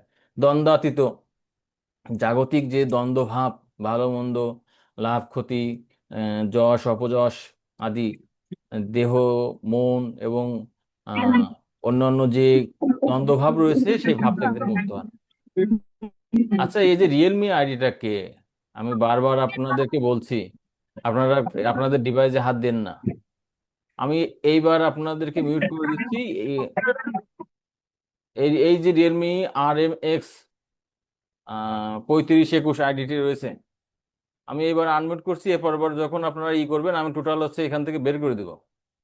ঠিক আছে, কারণ আপনি ক্লাস করতেছেন না, কথা বলতেছেন আবার মিউট করে রাখতেছেন। তো এভাবে তো আসলে সকলের ডিস্টার্ব করা যায় না। ঠিক আছে, আমি তো বারবার বলতেছি যে আপনাদের ডিভাইসে হাত দেওয়ার দরকার নেই। যারা যখন দরকার তখন আপনারা করবেন, ডিভাইসটা আলাদা রাখেন। তারপরেও কেন এরকম বারবার বলতে হবে, বারবার কেন আমাকে হচ্ছে ক্লাস বন্ধ রেখে আপনাকে হচ্ছে মিউট করতে হবে? হুম, এত অসচেতন হয়ে ভাবে ক্লাস করে কি লাভ? ঠিক আছে, এই জন্যই তো আসলে পার্থবাবু হচ্ছে অনলাইনে হচ্ছে ক্লাস দেওয়ার প্রতি নারাজ। ঠিক আছে, হরে কৃষ্ণ। তো একটা শ্লোক কতবার আপনার এভাবে ডিস্টার্ব করলে কিভাবে ক্লাস নেওয়া যেতে পারে? বিমৎসর, বিমৎসর মানে হচ্ছে মাৎসর্য শূন্য। ঠিক আছে, তার কর্মের প্রতি কোনো মাৎসর্য নেই, অন্যদের প্রতি মাৎসর্য নেই। সমসিদ্ধ অসিদ্ধ চ, কর্মে তিনি সিদ্ধ হবেন অর্থাৎ তার কার্য সম্পাদনে সফল হবেন, অসিদ্ধ বা অসফল হবেন সে বিষয়েও তার সমত্ব বুদ্ধি। চকিত্তপি ন নিবদ্ধতে, তিনি কর্ম সম্পাদন করলেও এই ধরনের ব্যক্তি কখনোই কর্মফলের দ্বারা আবদ্ধ হন না। তো শিল প্রভুপাদ এখানে বলছেন, যেমন আমরা এখানে দেখি যদৃচ্ছয়া লাভ সন্তুষ্ট, মানে যা কিছুই লাভ করেন না কেন। যেমন আমরা একটা উদাহরণ দিতে পারি মাধবেন্দ্র পুরী। মাধবেন্দ্র পুরী তিনি ছিলেন অযাচক বৃত্তি পরায়ণ, তিনি কারোর কাছে কিছু কিন্তু কামনা করতেন না। কেউ যদি ইচ্ছাকৃতভাবে তাকে প্রদান করে তিনি তাতে সন্তুষ্ট। কোনোদিন কিছু আসেনি তিনি না খেয়ে ঘুমিয়ে পড়েন, যদৃচ্ছয়া লাভ সন্তুষ্ট। তো এখানে তাৎপর্য ছিল প্রভুপাদ বলছেন প্রথমেই কৃষ্ণ অনামার অমৃত লাভ করেছেন যে মানুষ, তিনি তার শরীরের সংরক্ষণের জন্য কখনো অতিরিক্ত প্রয়াস করেন না, অনায়াসে যা পান তাতেই সন্তুষ্ট থাকেন। তিনি ভিক্ষা করেন না, আবার ঋণও করেন না। তার সাধ্য অনুসারে পরিশ্রম করে সৎ প্রচেষ্টায় তিনি যা পান তাই নিয়ে সন্তুষ্ট থাকেন। যেমন শ্রীধর পণ্ডিতের কথা আমরা বলতে পারি, সরি, খোলা বেচা শ্রীধর, তাই না? তিনি ওই যে খোলা বেচে যা পান, ঠিক আছে, তাই দিয়ে হয়তো একবেলা তিনি হয়তো খেয়েছেন, তারপর অর্ধেক আবার কি করে, অর্ধেক টাকা দিয়ে আবার গঙ্গা পূজা করে প্রতিদিন, তাই না? তা আমরা এখানে জানি প্রতিবেশীরা, তিনি রাতের বেলায় আবার উচ্চস্বরে হরে কৃষ্ণ মহামন্ত্র কীর্তন করেন। প্রতিবেশীরা বলে যে ভালোভাবে টাকা ইনকাম করবে না, আবার যা পায় অর্ধেক দিয়ে আবার গঙ্গা পূজা করে বাবু, ঠিক আছে। আর রাতের বেলায় খোদায় কি করে, খোদায় হচ্ছে চিৎকার করে, চেঁচামেচি করে। আসলে চিৎকার চেঁচামেচি করছেন তো তিনি কৃষ্ণ প্রেমে হরিনাম করছেন, কিন্তু তারা কিন্তু বুঝতে পারে না, ঠিক আছে। তাই তার জীবিকা নির্বাহের ব্যাপারে তিনি সম্পূর্ণরূপে স্বাধীন। তিনি অন্য কারোর সেবা গ্রহণ করে কৃষ্ণ সেবা বিঘ্নিত হতে দেন না। তো তাৎপর্যের পরে তার পরবর্তী অংশে এখানে দ্বন্দ্বভাব রহিত তার বর্ণনা করছেন। শ্রীকৃষ্ণের দাসত্ব করার জন্য তিনি জড়জগতের দ্বন্দ্বের দ্বারা প্রভাবিত না হয়ে যে কোনো কাজ করতে প্রস্তুত থাকেন। তো কেন তিনি দ্বন্দ্বভাব দ্বারা মোহিত হন না? কারণ তিনি জানেন যে আমি কৃষ্ণের দাস, ভগবানের জন্য আমাকে কর্ম করতেই হবে, ঠিক আছে। তাই এই যে শীত উষ্ণ সুখ দুঃখের দ্বারা তিনি প্রভাবিত হন না। পরের শ্লোক, 23 নম্বর শ্লোক। গত সঙ্গস্য মুক্তস্য জ্ঞানাবিস্তৃত চেতস যজ্ঞায়াচরত কর্ম সমগ্রম প্রবিলয়তে। পড়বেন কেউ? হরে কৃষ্ণ প্রভু। হরে আমি কৃষ্ণ। দেবশ্রী হ্যাঁ, বলছি। আমি হ্যাঁ, পড়ুন। জড় প্রকৃতির গুণের প্রভাব থেকে মুক্ত চিন্ময় জ্ঞাননিষ্ঠ ব্যক্তি যজ্ঞের উদ্দেশ্যে যে কর্ম সম্পাদন করেন সেই সকল কর্ম সম্পূর্ণরূপে লয়প্রাপ্ত হয়। হরে কৃষ্ণ। হরে কৃষ্ণ। তো এখানে যজ্ঞয়া আচরত কর্ম, এখানে যজ্ঞের জন্য যিনি কর্ম করে, তো এখানে যজ্ঞ বলতে কি বোঝায়? তো যেমন কর্মের বিভিন্ন রকম অর্থ আমরা জানি, ব্রহ্মের আলোচনা করেছি, বিভিন্ন রকম অর্থ রয়েছে, ঠিক তেমনি যজ্ঞেরও বিভিন্ন অর্থ আছে। কোন অর্থে সেটি ব্যবহৃত হয় সেটি হচ্ছে এখানে বোঝার বিষয়। যেমন যজ্ঞ বলতে আহ, যে ফায়ার স্যাক্রিফাইস বা অগ্নিযজ্ঞ করা হয় সেই যজ্ঞকে বোঝায়। আবার যজ্ঞ বলতে যজ্ঞ বই বিষ্ণু, ভগবান বিষ্ণু বা কৃষ্ণকে বোঝায়, অর্থাৎ যার উদ্দেশ্যে যজ্ঞ করা হয়। আবার যজ্ঞ বলতে যে কোনো ধরনের কর্মকেও যজ্ঞ বলে, ঠিক আছে। তো এখানে বলছে যে যে যজ্ঞ আচরত কর্ম, অর্থাৎ যিনি ভগবানের জন্য বা বিষ্ণুর জন্য কর্ম করেন, ঠিক আছে, সমগ্রম প্রবিলয়াতে, তিনি সমস্ত কর্মের ফলকে লয় প্রাপ্ত করেন বা ধ্বংস প্রাপ্ত করেন। গত সংঘর্ষ মুক্তস্য, গত সংঘর্ষ মানে কি, মুক্তস্য মানে কি, তিনি সঙ্গ মানে আসক্তি, আসক্তি থেকে মুক্ত, জ্ঞান অবস্থিত চেতস, এবং তিনি চিন্ময় জ্ঞানে অধিষ্ঠিত। এভাবে মানে আসক্তি মুক্ত এবং চিন্ময় জ্ঞানে অধিষ্ঠিত থেকে তিনি ভগবানের উদ্দেশ্যে যেহেতু কর্ম করেন, তাই তিনি সমস্ত কর্মের ফল থেকে মুক্ত হন।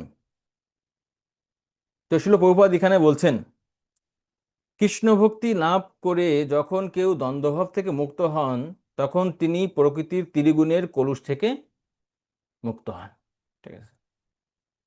তো কৃষ্ণ ভক্তির জন্য যে কর্ম করা হয় তখন তিনি দ্বন্দ্বভাব থেকে মুক্ত হন। আচ্ছা, 23 নম্বর শ্লোক।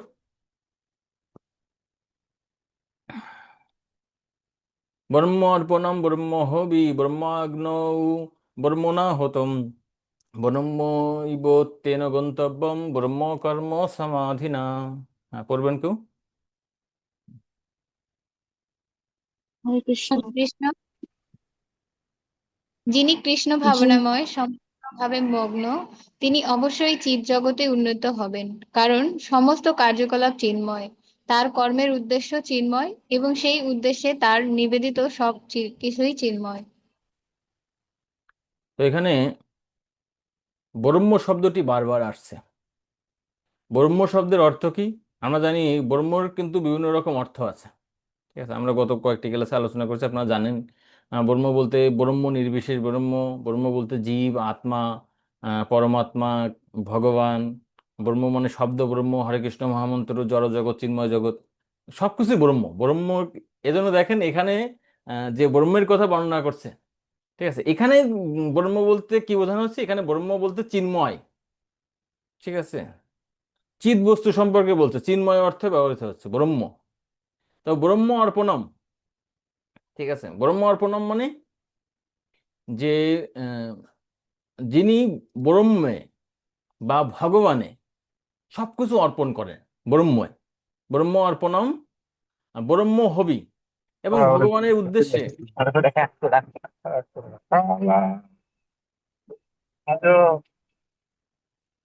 কি হইলো বাস?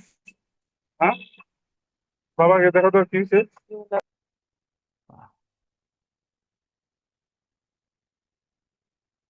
ওকে, আমি এই ওই আইডিটাকে আমি রিমুভ করে দিলাম, ঠিক আছে।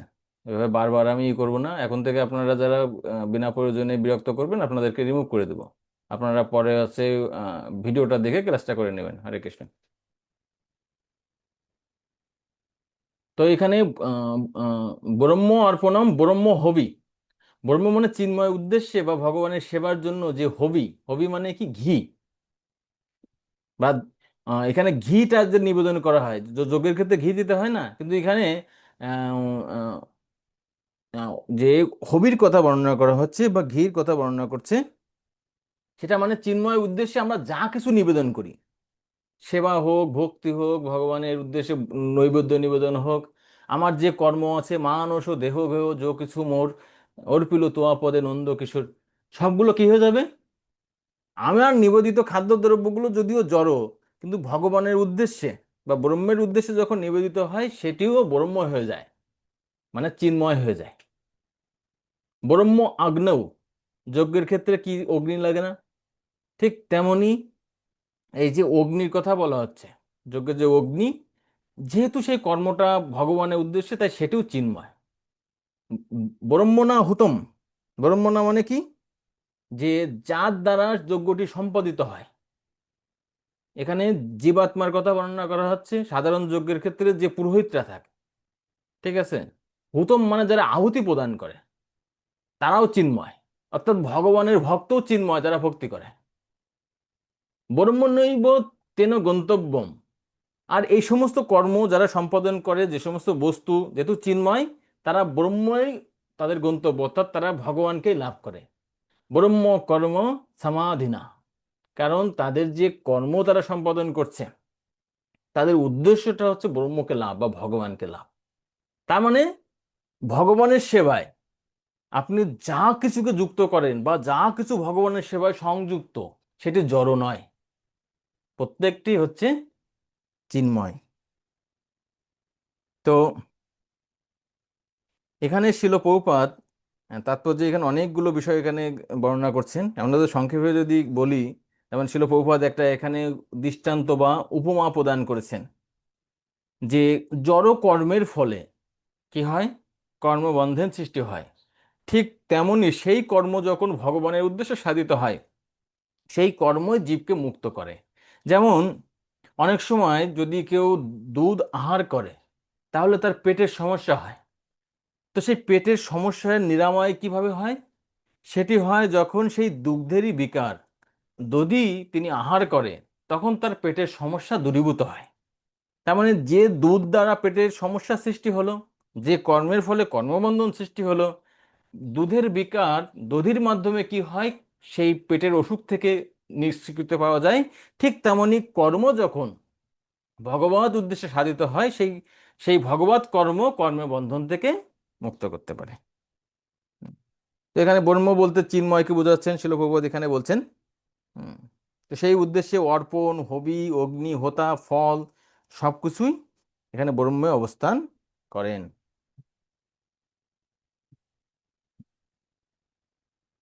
আচ্ছা, তো আমরা এই 24 নম্বর শ্লোক পর্যন্ত এখানে আলোচনা করলাম। তো এরপর আমরা 25 থেকে 33 নম্বর শ্লোক পর্যন্ত আলোচনা করব। তো এই বিষয়ে যদি এই অংশ থেকে কারো যদি কোনো কোশ্চেন থাকে করতে পারেন। হরে কৃষ্ণ।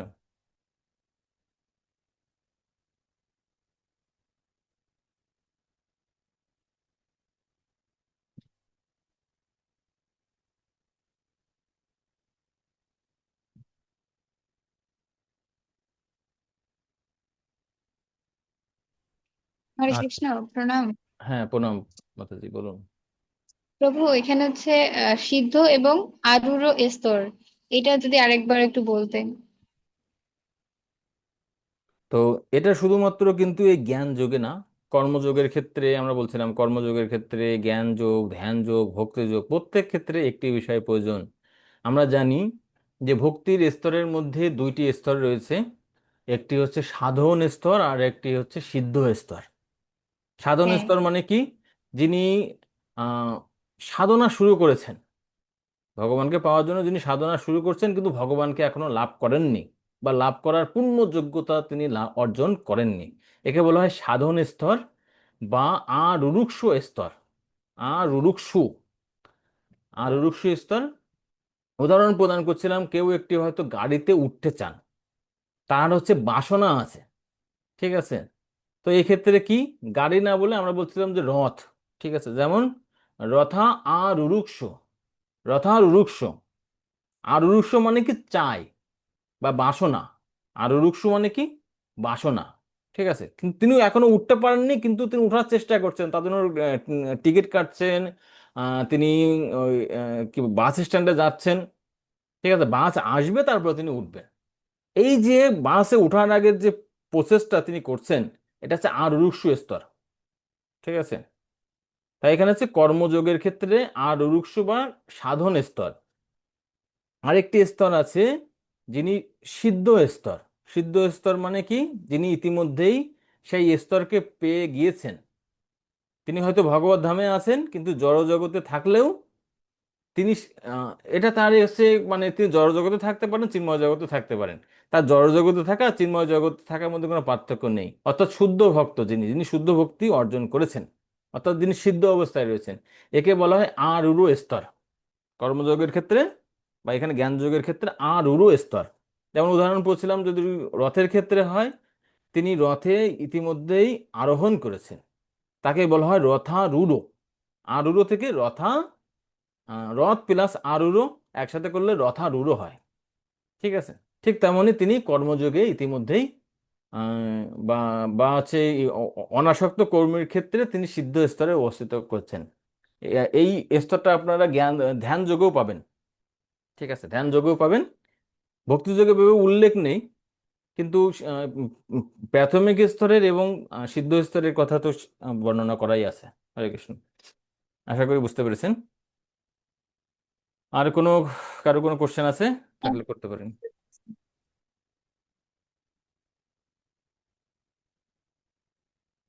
তো ঠিক আছে।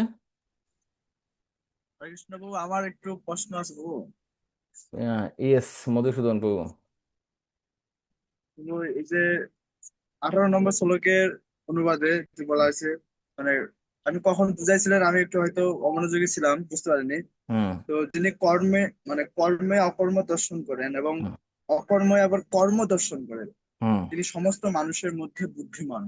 হুম তো মানে আমরা তো মানে কর্ম এবং অকর্মের দুইটা জানি, কিন্তু দর্শন করার ক্ষেত্রে আমার এটা যে একটু মানে হুম। সহজভাবে বুঝাই দিতেন।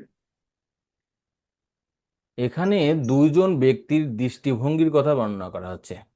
কর্ম সর্বদাই কর্ম, অকর্ম সর্বদাই অকর্ম।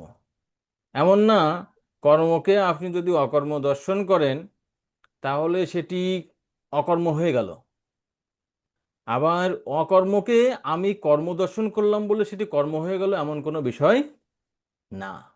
তো এই ক্ষেত্রে বুঝতে গেলে দুইজন ব্যক্তিকে বুঝতে হবে, একজন বুদ্ধিমান বা যথার্থ দ্রষ্টা, আর একজন হচ্ছে অবুদ্ধিমান বা যথার্থ দ্রষ্টা নন। তো অযথার্থ দ্রষ্টা কি দর্শন করেন? এই কর্মকে কি দর্শন করেন? প্রথম অংশ, প্রথম আমরা জানি একটা শ্লোকের কয়টা লাইন থাকে, 4টি লাইন থাকে। তাই প্রথম যে লাইনটা রয়েছে, সম্পূর্ণ যে লাইনটা, একে কিন্তু দুইটি অংশে ভাগ করা হয় আপনাদের বোঝার ক্ষেত্রে। তাহলে প্রথম লাইনের যে দুইটা অংশ রয়েছে, ঠিক আছে, যে কর্মণি অকর্মজ পশ্যেদ, অকর্মণি চ কর্মজ, এই যে দুইটা অংশ এখানে দুইটা ভাগে ভাগ করা আছে। প্রথম ভাগে যেটি বলছে, যিনি কর্মে অকর্ম দর্শন করেন, ঠিক আছে? তো এইখানে কর্ম কে দর্শন করে? যথার্থ বুদ্ধিমান ব্যক্তি বা এই অনাসক্ত যে কর্মী, তার দর্শন না, বা ভগবানের ভক্তের দর্শন না। কর্মে অকর্ম দর্শন করছে কি, এই কর্ম দর্শনটা করছে হচ্ছে যে সাধারণ ব্যক্তি। অর্থাৎ ভক্তি বিষয়নী যে কর্ম, ভগবানের সেবাকে তিনি সাধারণ পুণ্যকর্ম মনে মনে মনে করতেছেন। তো সাধারণ ব্যক্তি যাহাকে কর্ম বলে, পুণ্যকর্ম বলে, যে ভক্তি বিষয়নী কর্মকে, একজন ভগবানের ভক্ত তিনি কি দর্শন করেন, এই ভক্তি বিষয়নী কর্মকে তিনি অকর্ম দর্শন করেন। যেমন আজকে আপনারা যারা ধামে রয়েছেন, অনেক ভক্ত আসছে, তো সেখানে আপনারা হয়তো বুক স্টলে অনেক অবশ্যই কিছু বিক্রি করছেন। তো এই বিক্রি করার ক্ষেত্রে অনেকেই বলবে, ও তোমরা ভক্তরা হচ্ছে ব্যবসা করছো। ঠিক আছে, তার মানে এই যে ভগবানের গ্রন্থ প্রচার, অন্যান্য যে বিষয়গুলো ভগবানের সেবার জন্য প্রচার করা হচ্ছে, সাধারণ ব্যক্তি তাকে কর্ম দর্শন করে, সাধারণ কর্ম হিসাবে। কিন্তু আমরা যারা ভক্তি জীবন পালন করতেছি তারা সেটিকে দর্শন করব কি রূপে, ভগবানের সেবা রূপে। আর জানি ভগবানের সেবাটা কি, সেটি হচ্ছে অকর্ম। তাই কর্মে অকর্ম দর্শন।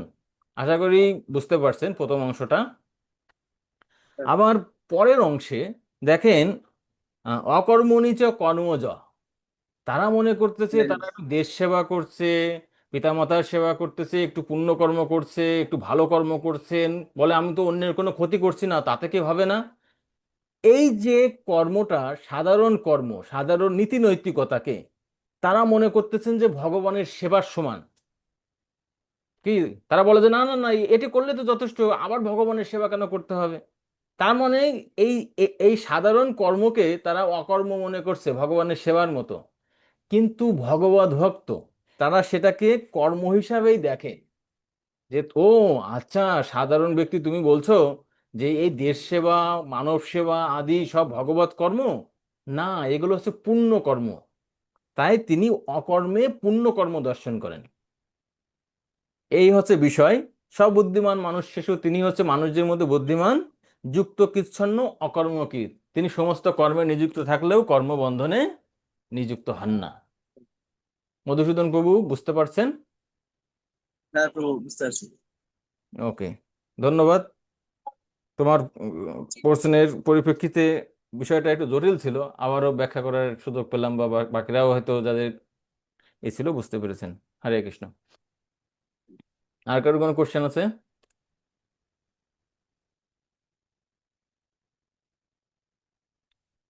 আচ্ছা, ওকে। তো ঠিক আছে, তাহলে আমরা এখানে দেখি ভক্তিশাস্ত্রের স্লাইড থেকে যে 19 এবং 20 নম্বর শ্লোকে এখানে বলা হচ্ছে যে অকর্মপরায়ণ ব্যক্তির মনোভাব, তার সমস্ত কর্ম প্রচেষ্টা কাম ও সংকল্প রহিত। তিনি কর্মফলের আসক্তি সম্পূর্ণরূপে ত্যাগ করে সর্বদা তৃপ্ত। তিনি কোনো রকম আশ্রয়ের অপেক্ষা করেন না। অকর্মপরায়ণ ব্যক্তির কার্যকলাপ, তার মন ও বুদ্ধি সর্বতভাবে সংযত করে কার্য করেন। তিনি প্রভুত্ব করার প্রবৃত্তি পরিত্যাগ করে কেবল জীবন ধারণের জন্য কর্ম করেন। তিনি অনায়াসে যা লাভ করেন তাতেই সন্তুষ্ট থাকেন। তিনি তিনি দুঃখ সুখ, সুখ দুঃখ, রাগ দেশ আদি দ্বন্দ্বের বশীভূত হন না। তিনি মাৎসর্য শূন্য। তিনি কার্যের সাফল্য ও অসাফল্যে অবিচলিত থাকেন। তিনি কার্যের সাফল্য ও অসাফল্যে অবিচলিত থাকেন। আচ্ছা, তারপরে কি হলো? আর গতি 24 এবং 23-24 গতি বর্ণনা করা হচ্ছে। তিনি প্রকৃতির গুণের প্রভাব থেকে মুক্ত হন। তার কার্যকলাপ চিন্ময় হয়। ঠিক আছে, আর অবশেষে তিনি চিৎজগতে ফিরে যান। তো এখন আমরা আরো একটি বিষয়ে আলোচনা করব। আমাদের মোটামুটি যেহেতু ধামে অনেক ভিড় রয়েছে, বউ বলছে যে আহ, 1টার মধ্যে শেষ করতে, আমরা 1টার দিকেই আশা করি এর মধ্যে শেষ হয়ে যাবে। 1টা পর্যন্ত ক্লাস করব। আর বিকালের সেশন আজকে হবে না, আজকে একটা সেশনই হবে। ঠিক আছে, তাই বিকালে আপনাদের আর জয়েন করা লাগবে না। হরে কৃষ্ণ।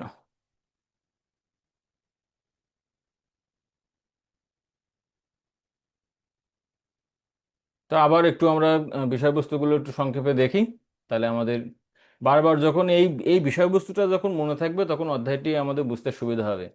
তো আমরা জানি প্রথমেই আলোচনা করা হয়েছে চিন্ময় জ্ঞানের পরম্পরা, কিভাবে ভগবান সূর্যদেব আদি বিভিন্ন ভক্তের মাধ্যমে এই চিন্ময় জ্ঞান, দিব্য জ্ঞান দান করছেন, কিন্তু কালের প্রভাবে সেই জ্ঞানের পরম্পরা ছিন্ন হয়। ভগবান তার বন্ধু এবং সখাকে অর্থাৎ অর্জুনকে এই জ্ঞান দান করেন।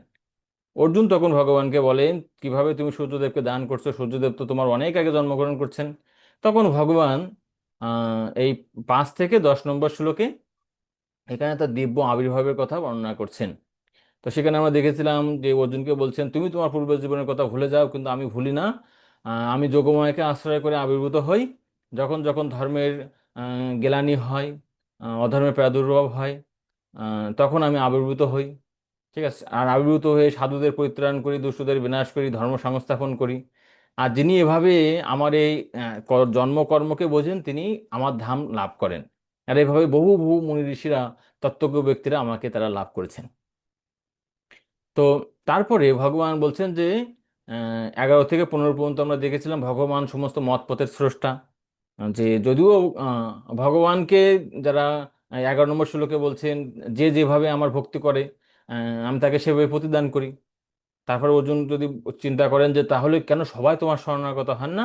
কারণ মানুষ হচ্ছে দ্রুত ফলে লাভ করতে চায়, তাই তারা দেবতাদের আরাধনা করে। তাহলে তুমি হচ্ছে তোমার আরাধনার পন্থা এবং দেবতার আরাধনার পন্থা সৃষ্টি করছো, তার ফলে কি তুমি তোমার বৈষম্য সৃষ্টি করছো না?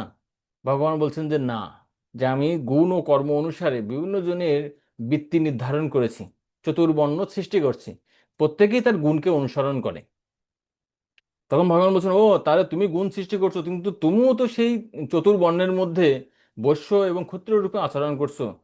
তুমি কি হচ্ছে সেই জ্ঞানের দ্বারা সেই গুণের দ্বারা প্রভাবিত হও? গুণের দ্বারা তুমি তুমি কি আবদ্ধ হও? তখন ভগবান বলছেন, না, যদিও সেই সমস্ত গুণগুলো আমার থেকে আসছে, কিন্তু আমি তার দ্বারা প্রভাবিত হয় না। এমনকি আমার ভক্তরাও সেই গুণের দ্বারা প্রভাবিত হয় না, কারণ তারা এই তত্ত্ব উপলব্ধি করতে পারে। তারপর 16 থেকে 24 পর্যন্ত আমরা এখানে আলোচনা করলাম জ্ঞানের স্তরে কর্মকে অনুধাবন করা। তো এখানে 2টা সেকশন রয়েছে, 16 থেকে 18 পর্যন্ত। কিভাবে কর্ম, অকর্ম, বিকর্ম, এই তত্ত্বটা কঠিন, কিন্তু আমাদের এটি ভালো করে বোঝা উচিত। 19 থেকে 24 পর্যন্ত এখানে 2টি অংশে অকর্মে কর্মদর্শন সম্পর্কে বর্ণনা করা হচ্ছে এবং অনাসক্ত কর্মীর লক্ষণ সম্পর্কে বর্ণনা করা হচ্ছে। আমরা সে সম্পর্কে আলোচনা করেছি। আর 25 থেকে 33 পর্যন্ত এখানে ভগবান বিভিন্ন ধরনের যজ্ঞের কথা বর্ণনা করছেন, যজ্ঞের উদ্দেশ্য, ফল, সে সম্পর্কে আমরা আলোচনা করব। আর 34 থেকে 42 পর্যন্ত জ্ঞান অর্জনের পদ্ধতি, মহিমা, ফল সম্পর্কে বর্ণনা করা হচ্ছে। তো ঠিক আছে, আমরা 25 থেকে 33 পর্যন্ত আমরা দেখি যে পূর্ববর্তী অংশে ভগবান ব্যাখ্যা করেছেন যজ্ঞ ব্রহ্মকে প্রকাশ করে। এখন শ্রীকৃষ্ণ বিভিন্ন প্রকার যজ্ঞ সম্পর্কে ব্যাখ্যা করছেন। তো আমরা দেখেছি যে 24 নম্বর শ্লোকে সেখানে ব্রহ্ম অর্পণম, ব্রহ্ম হবি, ব্রহ্ম অগ্নৌ, ব্রহ্মণা হুতম, এখানে একটি কিন্তু যজ্ঞের কিন্তু বিবরণ প্রদান করা হচ্ছে। এবং আহ, এই কর্মযোগের ক্ষেত্রে 23 নম্বর শ্লোকে দেখেন, সেখানে বর্ণনা করছে যজ্ঞাচরত কর্ম, অর্থাৎ বিষ্ণুর জন্য যে কর্ম করা হয় যজ্ঞ। তো এর ফলে এই যজ্ঞ শব্দটি অনেকবার আসছে। এখন বিভিন্ন রকমের যজ্ঞের কথা বর্ণনা করা হচ্ছে। এখন যে অংশে যে যজ্ঞের কথা বলা হচ্ছে সেটি কিন্তু অগ্নিযজ্ঞ নয়, মানে ঘি ঢালা যজ্ঞ নয়। এই যজ্ঞটা কিসের যজ্ঞ? যজ্ঞ মানে এখানে বিভিন্ন ধরনের কর্মের কথা বর্ণনা করা হচ্ছে। আমরা বলছিলাম যজ্ঞটি শব্দটি কোন ক্ষেত্রে ব্যবহৃত হচ্ছে সেই অর্থটি আমাদেরকে বুঝতে হবে। ঠিক আছে, যজ্ঞ বলতে অগ্নিযজ্ঞকে বোঝায়, যজ্ঞ বলতে ভগবানকে বোঝায়, যজ্ঞ বলতে যজ্ঞ ক্রিয়াকে বোঝায়, যজ্ঞ বলতে বিভিন্ন ধরনের যে কাজকর্ম ক্রিয়াকলাপ রয়েছে, আধ্যাত্মিক কর্ম, তাকেও যজ্ঞ বোঝায়। হুম। তো এখানে বিভিন্ন ধরনের যে কার্যকলাপের কথা বর্ণনা করা হচ্ছে।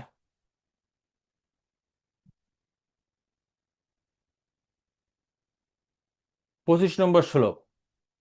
তো এখানে কয়েক প্রকার যজ্ঞের কথা বলছে। দৈবম অপরে যজ্ঞম যোগিনাম পর্যুপাসতে, ব্রহ্মাগ্নম অপর যজ্ঞম যজ্ঞৈন উপজুহতি। হ্যাঁ, অনুবাদটি পড়বেন কেউ?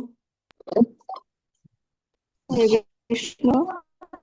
যোগী দেবতাদের উদ্দেশ্যে যজ্ঞ করার মাধ্যমে তাদের উপাসনা করেন, আর অন্য অন্য অনেক ব্রহ্মরূপ অগ্নিতে সবকিছু অর্পণ করার মাধ্যমে যজ্ঞ করেন। তো এখানে কোন কোন যোগী দৈবম অপরে যজ্ঞম, অর্থাৎ কেউ কেউ দেবতাদের উদ্দেশ্যে যজ্ঞ করে। যেমন এখানে আপনারা দেখতে পাচ্ছেন দেবতাদের উদ্দেশ্যে যজ্ঞটি কি? যজ্ঞ যে সাধারণ যজ্ঞ, ইন্দ্র, চন্দ্র, বরুণ, অন্যান্য যে দেবতাদের উদ্দেশ্যে যে যজ্ঞগুলো করা হয় তাকে বলা হয় দেবযজ্ঞ। আর যোগিনম পর্যু 5 হতে ব্রহ্মা আগ্ন অপরের যজ্ঞ। আবার অনেকে কি করে, ব্রহ্মরূপ অগ্নিতে সবকিছু অর্পণ করেন, করার মাধ্যমে তারা যজ্ঞ করেন। তো এই দুইটা শ্লোকের যে দুইটা লাইন রয়েছে, প্রথম লাইনে বলা হচ্ছে দেবযজ্ঞ, আর দ্বিতীয় লাইনে বলা হচ্ছে ব্রহ্মযজ্ঞ। ঠিক আছে। তো শিল প্রভুপাদ এখানে তাৎপর্য শুরুতেই বলছেন, পূর্বের বর্ণনা অনুসারে কৃষ্ণ ভাবনায় ভাবিত হয়ে যিনি তার কর্তব্য পালন করেন তাকে বলা হয় সর্বশ্রেষ্ঠ যোগী। তো কিন্তু এমন অনেক মানুষ আছেন যারা দেব উপাসনা করার জন্য অনুরূপ যজ্ঞের অনুষ্ঠান করেন, আবার অনেকে আছেন যারা ব্রহ্ম বা ভগবান নির্বিশেষ সত্তার উদ্দেশ্যে যজ্ঞ করেন। তো এখানে যে উচিত যজ্ঞ করা ভগবান বিষ্ণুর জন্য, কিন্তু অনেকে আছে বিষ্ণুর জন্য উদ্দেশ্যে যজ্ঞ না করে তারা দেবতাদের জন্য যজ্ঞ করতে স্বাচ্ছন্দ্য বোধ করেন। ঠিক আছে। আবার কেউ কেউ আছে কি ব্রহ্মযজ্ঞ বলতে যারা নির্বিশেষ ব্রহ্মে ধ্যান করে, নিরাকার ব্রহ্মে ধ্যান করেন। ঠিক আছে। তেমন স্তরেরও কিছু ব্যক্তি রয়েছেন বা বিভিন্ন ধরনের যজ্ঞ বা যজ্ঞ অনুষ্ঠান বা ক্রিয়াকলাপ সম্পাদন করে থাকেন। এই ধরনের বিভিন্ন অনুষ্ঠাতার দ্বারা অনুষ্ঠিত যজ্ঞসমূহ বাহ্যিকভাবে ভিন্ন ভিন্ন বলে চিহ্নিত হয়ে থাকে। বাস্তবিক পক্ষে যজ্ঞ সম্পাদন কেবল ভগবান শ্রী বিষ্ণুকে তুষ্ট করার জন্যই, কারণ বিষ্ণুর আর এক নাম যজ্ঞ। সমস্ত যজ্ঞ অনুষ্ঠানকে দুটি ভাগে ভাগ করা যায়, তার একটি জড় সুখ স্বাচ্ছন্দ্য লাভের জন্য, অন্যটি ভগবানকে জানবার জন্য। যারা কৃষ্ণ ভাবনায় ভগবত ভক্ত তারা ভগবানকে তুষ্ট করার জন্য সবকিছু ভগবানের চরণে অর্পণ করে, কিন্তু আর এক শ্রেণীর মানুষ আছেন যারা অনিত্য জড় সুখ ভোগ করার জন্য ইন্দ্র সূর্য আদি দেবতাদের উপাসনা করে যজ্ঞ করে থাকে। দুই দুই ধরনের। আর 3 নম্বর হচ্ছে নির্বিশেষবাদী।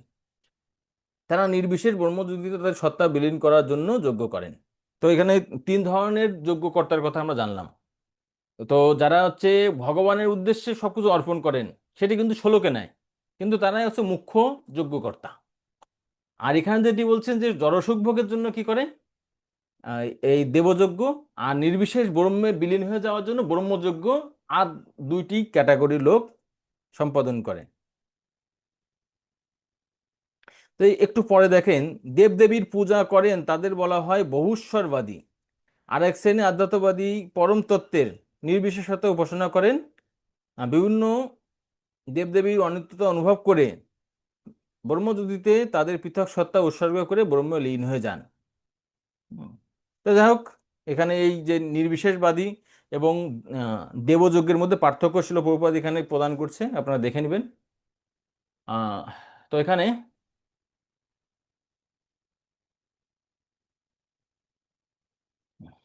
যদি আমরা দেখি শিল প্রভুপাদ যে বিষয়টি বলছেন সেটা একটা সুন্দর একটা চার্টে আমরা এখানে উপস্থাপন করছি। দেবতাদের উদ্দেশ্যে যে যজ্ঞ করা হয় তার উদ্দেশ্য থাকে জড়সুখ ভোগ লাভ করা, আর ব্রহ্মের উদ্দেশ্যে নির্বিশেষ ব্রহ্মের উদ্দেশ্যে যে যজ্ঞ করা হয় তার উদ্দেশ্য থাকে ব্রহ্মে লীন হয়ে যাওয়া। কিন্তু বিষ্ণু যজ্ঞ বা কৃষ্ণ যজ্ঞ বা ভগবানের উদ্দেশ্যে যখন কোনো কিছু করা হয় তখন উদ্দেশ্যটা থাকে ভগবান বিষ্ণু বা ভগবান কৃষ্ণকে তুষ্ট করা। আর উপাস্য কি, কাদের উদ্দেশ্যে যজ্ঞ সম্পাদিত হয়, ইন্দ্র চন্দ্র এক দেবতা, আর ব্রহ্মযজ্ঞের ক্ষেত্রে নির্বিশেষ ব্রহ্মের ক্ষেত্রে, আর উপাস্য হচ্ছে এখানে কৃষ্ণ বা বিষ্ণু। আর যজ্ঞের নিবেদনটা কি করা হয়, যজ্ঞের দেবযজ্ঞের ক্ষেত্রে জাগতিক সম্পদ, যেমন হচ্ছে ঘি, শস্য, অন্যান্য যে বস্তুগুলো লাগে, জাগতিক সম্পদ, সোনা বা অন্যান্য যে বিষয়গুলো লাগে। আর ব্রহ্মযজ্ঞে যেটা নিবেদন করা হয় সেটা হচ্ছে জড় উপাধি। উপাধিটা কি, উপাধি হচ্ছে যে আমি এই দেহ, আমার দেহজাত যে সমস্ত মানুষেরা আছে তারা হচ্ছে আমার আত্মীয়, আমার দেহ সম্বন্ধীয় যে দেশ, এই দেশটাকে আমি যে করি ভালোবাসি, ঠিক আছে, বা আমার দেহ রিলেটেড যেই, একে বলা হয় জড় উপাধি। জড় উপাধিকে অর্পণ করা মানে কি, যে আমি এই দেহ নই, আমি আত্মা, ভগবানের অংশ। এই যে উপাধিটা কি, এটা হচ্ছে জড় উপাধি ত্যাগ করা। ঠিক আছে। এই এখানে তো যারা ব্রহ্ম উপাসনা করে তারা তো ভগবানের অংশ হিসেবে দর্শন করে না, তারা নিজেদেরকে ব্রহ্ম বলে মনে করে, ব্রহ্মের অংশ। আত্মাও ব্রহ্ম, ভগবানও ব্রহ্ম, আবার ব্রহ্মজ্যোতিও ব্রহ্ম। ঠিক আছে, তাই এই তারা এখানে যে যজ্ঞের নিবেদন করে তাদের জড় উপাধিটাকে তারা ত্যাগ করে। আর যারা বিষ্ণু যজ্ঞ করেন তারা সর্বস্ব অর্পণ করেন। ঠিক আছে, তা জাগতিক সম্পদ হোক বা জড় উপাধি হোক, সবকিছু ত্যাগ করে তারা উপলব্ধি করতে পারেন জীব কৃষ্ণ নিত্য দাস হয়ে গেছে। আর উপাসনা কে করে? উপাসককে। এখানে বলছে বহু ঈশ্বরবাদী, তারা বিভিন্ন দেবদেবীর জন্য এই করে এবং প্রত্যেকটা দেবদেবীকে তারা মনে করে কি এক একজন ঈশ্বর। আর যারা ব্রহ্মযজ্ঞ সম্পাদন করে তারা নির্বিশেষবাদী বা একেশ্বরবাদী, তারা নিরাকার ব্রহ্মজ্যোতির উপাসনা করে। আর যারা বিষ্ণু যজ্ঞ সম্পাদন করে তারা সবিশেষ একেশ্বরবাদী, তারা সবিশেষ মানে ভগবানের আরাধনা করে। আর তারা মনে করে যে এই নির্বিশেষ যারা ব্রহ্মের উপাসনা করে তারাও কিন্তু একেশ্বরবাদী। আবার যারা ভগবানের উদ্দেশ্যে যজ্ঞ করে, সবকিছু অর্পণ করে, তারাও একেশ্বরবাদী। কিন্তু নির্বিশেষবাদীরা একেশ্বরবাদী কিসের প্রতি? তারা মনে করে যে পরম তত্ত্ব হচ্ছে নির্বিশেষ, নিরাকার। আর যারা বিষ্ণু যজ্ঞ সম্পাদন করে তারাও একেশ্বরবাদী, কিন্তু তারা জানেন পরম তত্ত্ব হচ্ছে সবিশেষ, ভগবান স্বরূপ। তাই এই যে তিনটা ক্ষেত্রে বিবেচনা করে শিল প্রভুপাদ বলছেন যে কৃষ্ণ ভক্ত হচ্ছেন সর্বশ্রেষ্ঠ যোগী। 26 নম্বর শ্লোকে এখানে আরো দুই প্রকার যজ্ঞের কথা বর্ণনা করা হচ্ছে। একটা হচ্ছে ব্রহ্মচারীদের যজ্ঞ, আরেকটি হচ্ছে নিয়মনিষ্ঠ গৃহস্থদের যজ্ঞ। শ্রোত্তাদীনি ইন্দ্রিয়াণ্যন্য সংযম অগ্নিষু জুহতি শব্দাদীন বিষয়ানি অন্য ইন্দ্রিয়াগ্নিষু জুহতি। হ্যাঁ, পড়বেন কেউ? হরে কৃষ্ণ। কেউ কেউ বিশুদ্ধ ব্রহ্মচারীরা মনসংযম রূপ অগ্নিতে শ্রবণ আদি ইন্দ্রিয়গুলোকে আহুতি দেন, আবার অন্য অনেকে নিয়মনিষ্ঠ গৃহস্থেরা শব্দ আদি ইন্দ্রিয়ের বিষয়গুলোকে ইন্দ্রিয় রূপ অগ্নিতে আহুতি দেন। হরে কৃষ্ণ। হরে কৃষ্ণ। তো এখানে যে বিষয়টি বলছে যে শ্রোতা আদিনীয় ইন্দ্রিয় অনন্য। তো ইন্দ্রিয় কি কি রয়েছে? এখানে জ্ঞানেন্দ্রিয়ের কথা বর্ণনা করছে। তো সত্তা আদিনি ইন্দ্রিয় অন্যান্য, অন্য বলতে কি এক শ্রেণীর। এখানে শিল প্রভুপাদ অনুবাদে সেই শ্রেণীর কথা উল্লেখ করেছেন। সেই শ্রেণী কারা? সেই শ্রেণী হচ্ছে শুদ্ধ ব্রহ্মচারীরা। ঠিক আছে, তো তারা তাদের যে জ্ঞানেন্দ্রিয় রয়েছে, জ্ঞানেন্দ্রিয় কি কি রয়েছে? যেমন চক্ষু, কর্ণ, নাসিকা, ত্বক ও জিহ্বা। ঠিক আছে, তো এই সবগুলোর পক্ষে শ্রোত্র আদি বা কর্ণ আদি বা শ্রবণ আদি যে ইন্দ্রিয়গুলোর কথা বর্ণনা করছে। সংযম অগ্নিষু জুহতি, তারা এই যে ইন্দ্রিয়গুলো রয়েছে, জ্ঞানেন্দ্রিয়গুলো রয়েছে, তারা কি করে? সংযম অগ্নিষু। এখানে আগুন বলতে কিন্তু সরাসরি অগ্নি যে জ্বালানো বা প্রজ্বলিত করা নয়। আমি যে ইন্দ্রিয়ের বিষয় থেকে, একদম ব্রহ্মচারী যে ইন্দ্রিয়ের বিষয় থেকে নিবৃত হয়েছেন, এই নিবৃত হওয়ার যে চেষ্টাকেই এখানে অগ্নির সঙ্গে তুলনা করা হচ্ছে। যে সংযম অগ্নি মানে কি তো সংযম করলে আগুনের মতো কোনো জ্যোতি বা তাপ বেরোবে এরকম কিন্তু না। এখানে যজ্ঞের ক্ষেত্রে যদি অগ্নি লাগে, সেই অর্থে এখানে এই অগ্নি শব্দটি সব মানে ব্যবহৃত করা হয়েছে। তো ব্রহ্মচারীরা কি করে? তারা আছে ইন্দ্রিয়গুলো দমন করে। আর শব্দাদীন বিষয়ান ইন্দ্রিয় আগ্নিষু জুহতি। আর এখানে বলছে যে গৃহস্থদের যোগের কথা বলছে, তারা কিন্তু ইন্দ্রিয় উপভোগ করতে পারে। ঠিক আছে, তো এখানে শব্দ আদি ইন্দ্রিয়ের বিষয়ের কথা বর্ণনা করছে। ইন্দ্রিয়ের বিষয়গুলো কি কি বলছে? সেটা হচ্ছে রূপ, রস, শব্দ, রূপ, রস, গন্ধ, আর একটা হচ্ছে স্পর্শ। ঠিক আছে, এগুলো হচ্ছে ইন্দ্রিয়ের বিষয়, জ্ঞানেন্দ্রিয়ের বিষয়। তো তার কি করতে পারে? ব্রহ্মচারীরা ইন্দ্রিয়ের বিষয় থেকে নিজেদেরকে দূরে রাখে, কিন্তু গৃহস্থরা নিয়মনিষ্ঠ গৃহস্থরা যারা রয়েছে, গৃহমেদী নয়, তারা যে ধর্মের মধ্যে থেকে যতটুকু ইন্দ্রিয় তর্পণ করা যায় সেই ইন্দ্রিয় তর্পণ রূপ অগ্নিতে আহুতি দেয় বা ইন্দ্রিয় তর্পণ রূপ যজ্ঞ তারা সম্পাদন করে থাকেন। ঠিক আছে, তো এই হচ্ছে আরো দুই প্রকার যজ্ঞের কথা এখানে ভগবান বর্ণনা করলেন। তো তাৎপর্য ছিল প্রভুপাদ এখানে দেখেন বলছেন, ব্রহ্মচর্য, গার্হস্থ্য, বানপ্রস্থ, সন্ন্যাস মানব জীবনের এই 4টি আশ্রমের সদস্যদের উদ্দেশ্য হচ্ছে পূর্ণযোগী বা অধ্যাত্মবাদী হওয়া। ঠিক আছে, প্রত্যেকটা বর্ণ বা আশ্রমের উদ্দেশ্য কি করা, যে তাদের হচ্ছে যোগী হওয়া বা আধ্যাত্মবাদী হওয়া, ভগবানের ভক্ত হওয়া। তাদের উচিত নয় পশুদের মতো যে আহার নিদ্রা ভয় মৈথুনে লিপ্ত হওয়া। তো এখানে ছিল প্রবাদ বলছেন যে ব্রহ্মচারীর কর্তব্য কি সে সম্পর্কে বর্ণনা করছেন। ব্রহ্মচারী সর্বদা হরে কৃষ্ণ মহামন্ত্র কীর্তন করবেন, পরমেশ্বর ভগবানের মহিমা কীর্তন করবেন। ঠিক আছে। আবার যারা গৃহস্থ রয়েছে তারাও ইন্দ্রিয় তৃপ্তির জন্য একদম পূর্ণ মাত্রায় অনুমোদিত নয়। ঠিক আছে, তাদের ইন্দ্রিয় তর্পণটাও হবে নিয়ন্ত্রিত। তো সেই বিষয়টি এখানে ছিল প্রভুপাদ তাৎপর্যে বর্ণনা করছেন। তো ব্রহ্মচারী কি করবেন, সদ্গুরু তত্ত্বাবধানে ইন্দ্রিয় দমন এবং মনোসংযম করবেন, কৃষ্ণ ভাবনা সম্বন্ধীয় শব্দ শ্রবণ অর্থাৎ গীতা ভাগবত তারা অধ্যয়ন করবে, আর সর্বক্ষণ হরের নাম অনুকীর্তনম, হরির নাম কীর্তন করবে। আর গৃহস্থরা নিয়ন্ত্রিত ইন্দ্রিয় তর্পণ করবে, যেটা আমরা দেখলাম। আর বিষয় ভোগন্মুখ প্রবৃত্তিকে পারমার্থিক জীবনের মহৎ উদ্দেশ্যে উৎসর্গ করবেন। ঠিক আছে, এই হচ্ছে তাৎপর্যের দৃষ্ট অংশ আমরা তুলে ধরার চেষ্টা করলাম। 27 নম্বর শ্লোক, এখানে আরো কিছু যজ্ঞের কথা বর্ণনা করা হচ্ছে। সর্বেন্দ্রিয় কর্মাণি প্রাণ কর্মাণি চাপরে আত্মসংযম যোগাগ্নৌ জুহতৌ জ্ঞান দীপিতে। হরে কৃষ্ণ। যারা মন ও ইন্দ্রিয় সংযমের মাধ্যমে আত্মজ্ঞান লাভের প্রয়াসে, তারা তাদের সমস্ত ইন্দ্রিয়ের কার্যকলাপ ও প্রাণবায়ু জ্ঞানের দ্বারা প্রদীপ্ত আত্মসংযম রূপ ও আগ্নিতে আহুতি দেন। হরে কৃষ্ণ।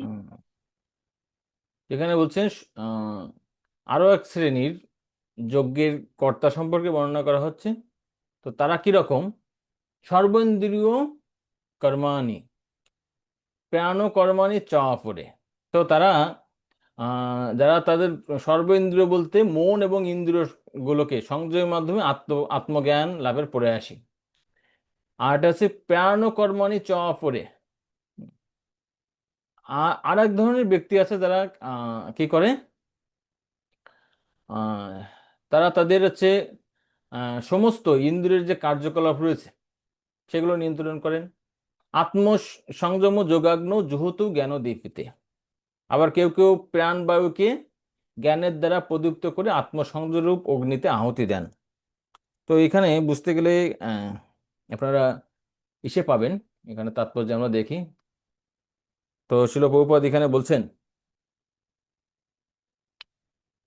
জীবাত্মা, পুরুষ এবং প্রকৃতি। ঠিক আছে। তো এই শ্লোকে পতঞ্জলি তার তাৎপর্য দেখেন, পতঞ্জলি যোগ পদ্ধতির কথা বলা হয়েছে।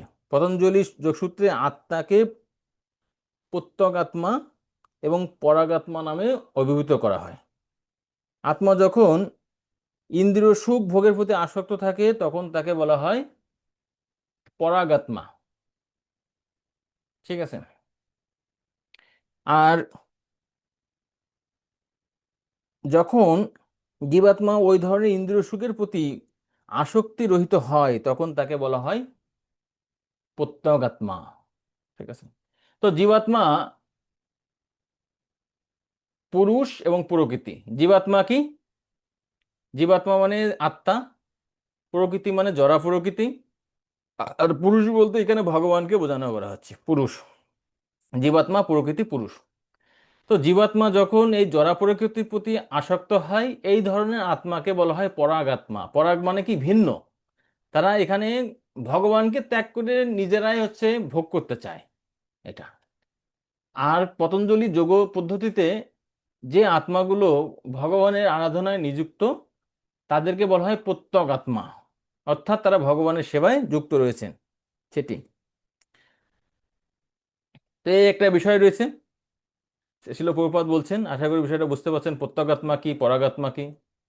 আর এখানে তাৎপর্য আরেকটি বিষয় বলছেন যে যে প্রাণবায়ু নিয়ন্ত্রণের মাধ্যমে যে যজ্ঞগুলো রয়েছে, আমাদের শরীরে 5টি মুখ্য বায়ু রয়েছে, 5টি গৌণ বায়ু রয়েছে। তো সেগুলো আমরা এখানে দেখি, যদিও এখানে এটা হচ্ছে কোনো কি বলে যোগের ক্লাস নয়, কিন্তু শুধুমাত্র ছিল প্রভুপাদ তাৎপর্য যে বিষয়গুলো বলছে আহ, তার আলোকে এবং আরো কিছু বিষয়বস্তুর আলোকে আমরা এটি আলোচনা করার চেষ্টা করব। প্রাণবায়ুটা যে আহ, মুখ্য 5টি বায়ুকে একসাথে আবার প্রাণবায়ু বলে। তো এই যে একে আবার বলা হয় উম, পঞ্চবায়ু বলা হয়। তো এখানে প্রাণ, অপান, সমান, উদান এবং ব্যান, এই 5টা হচ্ছে মুখ্য বায়ু। প্রাণবায়ু অবস্থান করেন কোথায়? হৃদয় এবং শ্বাসনালী, অর্থাৎ আমাদের হার্ট এবং যে ফুসফুসের যে নালী রয়েছে তার মধ্যে প্রাণবায়ুটা অবস্থান করে। ওই যে বলে না যে কেউ যখন মানে মারা যায়, ও তিনি প্রাণবায়ু ত্যাগ করলেন বা শেষ নিঃশ্বাস ত্যাগ করছেন, ওই যে নিঃশ্বাসের মাধ্যমে যে বায়ুটা বেরিয়ে যায়, ঠিক আছে, সেটাই হচ্ছে প্রাণবায়ু। আর এর ফলে এর যে কাজটা কি সেটা হচ্ছে আহ শ্বাস প্রশ্বাস নিয়ন্ত্রণ করা। মধুসূদন, আনমিউট হয়ে গেছো, একটু বন্ধ হ্যাঁ, করো, না বের করে দেবো। প্রভু, একটা কথা বলতেছি। হ্যাঁ বলো। ও, এই যে শ্রীনিধি বাবু বললো একজন মাতাজি ঢুকতে যাচ্ছে, আপনাকে পাঠাইছে, ইয়া দিছে, আমাকে দেওয়ার কিছু নাই, শ্রী ওই দয়া রানী মনে হয়। ওইটা আমি কিভাবে নিব তাকে? তাকেই ঢুকতে হবে লিঙ্কে। ও, ও, প্রভু আমাকে বললো বলার জন্য, সরি বাবু, এই জন্য বললাম। না না, ঠিক আছে, সমস্যা নাই, বলছে এটা তো বলতে হবে। কিন্তু ওই তিনি যদি না ঢুকতে পারেন তা সেটা তো আমার কিছু করার নাই, লিঙ্ক তো আছেই গ্রুপে, তাকে ঢুকতে হবে।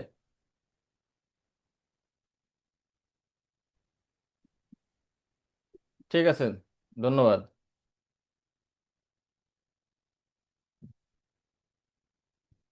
কারণ আমার এখানে ঢোকার ক্ষেত্রে কোনো ধরনের নাই। সম্ভবত যে আইডিটাকে আমি রিমুভ করে দিয়েছি সেটা, কিন্তু একবার রিমুভ করে দিলে এই মিটিং যতক্ষণ চলবে আর ঢুকতে পারবে না, পরবর্তী মিটিংয়ে ঢুকতে পারবে।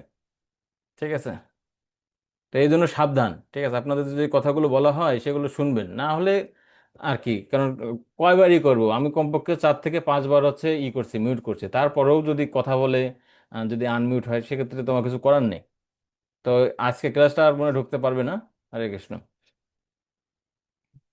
তো প্রাণ বায়ুর কাজ হচ্ছে শ্বাসনালীতে অবস্থান করে প্রাণবায়ু শ্বাস প্রশ্বাসে সহযোগিতা করে। আর হৃদয়ে অবস্থান করে আমাদের যে হার্ট বিট রয়েছে, সংকোচন এবং প্রসারণ, এই কর্মটা সম্পাদন করে প্রাণবায়ু। অপান বায়ু অবস্থান করে মূলাধার, অর্থাৎ আমাদের পশ্চাৎদেশে, সেখানে অবস্থান করে। আর এর কার্যটা কি? মলত্যাগের সহযোগিতা করে এবং সন্তান প্রসবে সহযোগিতা করে। এটা হচ্ছে অপান বায়ু। সমান বায়ু অবস্থান করে আমাদের নাভিমণ্ডলে। আর এই সমান বায়ুর কাজটা কি? হজম ক্রিয়ার সহযোগিতা করা এবং দেহের তাপ নিয়ন্ত্রণ করা। এই সমান বায়ু, এজন্য এই বায়ু নিয়ন্ত্রণের মাধ্যমে কিন্তু শরীরকে কিন্তু করা যায়, সুস্থ রাখা যায়। ঠিক আছে, যখন এই বায়ুর কোনো হয়, কফ, কফ, বাত, পিত্ত। কফ থাকে আমাদের বুকের উপরের অংশে, বায়ু থাকে তার নিচের অংশে, আর তার নিচের অংশে থাকে হচ্ছে পিত্ত। ঠিক আছে, একে বলা হয় ত্রিধাতু। এই ত্রিধাতুর যখন গরমির হয় তখন একটা দেহ হচ্ছে অস্বস্তিতে বা অসুস্থ হয়ে পড়ে। ঠিক আছে, তো দেহের তাপ নিয়ন্ত্রণ করে সমান বায়ু। উদান বায়ু অবস্থান করে আমাদের গলার এই অংশটা এবং মস্তিষ্কে, এখানে। আর এর ফলে আমরা কথা বলতে পারি, আমাদের ঘুম এবং স্মৃতি বিস্মৃতি, এই উদান বায়ুর কাজ। আর ব্যান বায়ু, পঞ্চবায়ুর লাস্ট বায়ু, এটি আমাদের সর্বাঙ্গে থাকে, সমস্ত স্থানে থাকে। আর এর ফলে আমরা যে চলাচল করি তার যে ভারসাম্য রয়েছে, স্নায়ুগুলোর কার্যকলাপ এবং পেশি নিয়ন্ত্রণ, এবার হাত করছি, প্রসারণ করছি, এর সমস্ত কিছু করা যায় ব্যান বায়ুর মাধ্যমে। আর এছাড়াও নাক বায়ু রয়েছে পাকস্থলীতে, তার ফলে ঢেকুর, হেক্সি, বমি প্রতিরোধ করা যায়। কুর্ম বায়ু থাকে চোখে থাকে, ফলে আমরা চোখের যে পর্দাটা উপরে নিচ করতে পারি, দৃষ্টি দৃষ্টিশক্তিতে সহযোগিতা করে। কিরকোল বায়ু আমাদের কণ্ঠনালী এবং খাদ্যনালীতে থাকে। তারপরে হেক্সি এবং খাবারগুলো যে আমরা করি ভিতরের দিকে নিই, সেটা হচ্ছে কিরকোল বায়ুর মাধ্যমে সম্পাদিত হয়। দেবদত্ত বায়ু আমাদের বিভিন্ন অঙ্গ প্রত্যঙ্গে থাকে, আর এর ফলে আমরা হাই তোলা, ক্লান্তি দূর করতে পারি। ধনঞ্জয়ী বায়ু সারা শরীরে অবস্থান করে, আর এটা হচ্ছে দেহ রস ধরে রাখে। আমরা তার ফলে একদম আমরা শুষ্ক হয়ে যায় না, আবার অধিক কি বলে আহ, জলের দ্বারা আবার আর্দ্রও হয়ে যায় না, এর ভারসাম্য রক্ষা করে থাকে। তো এই হচ্ছে বিভিন্ন প্রকার বায়ু রয়েছে। আর এই বায়ুর ক্লাস না, এটা হচ্ছে কি যে অনেকে প্রাণায়ামের মাধ্যমে কি করে, যজ্ঞ সম্পাদন করে। ঠিক আছে, সেটিকে বোঝানোর জন্য যেহেতু এখানে বলছে আত্মসংযম যোগাম্ন জুহতু জ্ঞান দীপিত। ঠিক আছে, আত্মসংযম যজ্ঞের যজ্ঞের কথা বর্ণনা করছে। প্রাণ কর্মণি, প্রথম লাইনের দ্বিতীয় অংশে প্রাণ কর্মণি চ পড়ে এই প্রাণায়াম রূপ যজ্ঞের কথা বর্ণনা করা হচ্ছে। তো এখানে মোটামুটি তিন ধরনের যজ্ঞের কথা বলা হচ্ছে। প্রথম শ্রেণীর যজ্ঞরা যারা হচ্ছে কি ইন্দ্রিয় সংযম করে থাকে, এবং আহ, দ্বিতীয়টি উম, যজ্ঞের কথা বলা হচ্ছে যারা হচ্ছে প্রাণবায়ু নিয়ন্ত্রণ করে থাকে, প্রাণায়াম যজ্ঞ। প্রাণায়াম যজ্ঞটা কিসের যজ্ঞ? এটি হচ্ছে পতঞ্জলি যোগের একটি অংশ। 28 নম্বর শ্লোকে এখানে আরো কিছু যজ্ঞের কথা বর্ণনা করা হচ্ছে।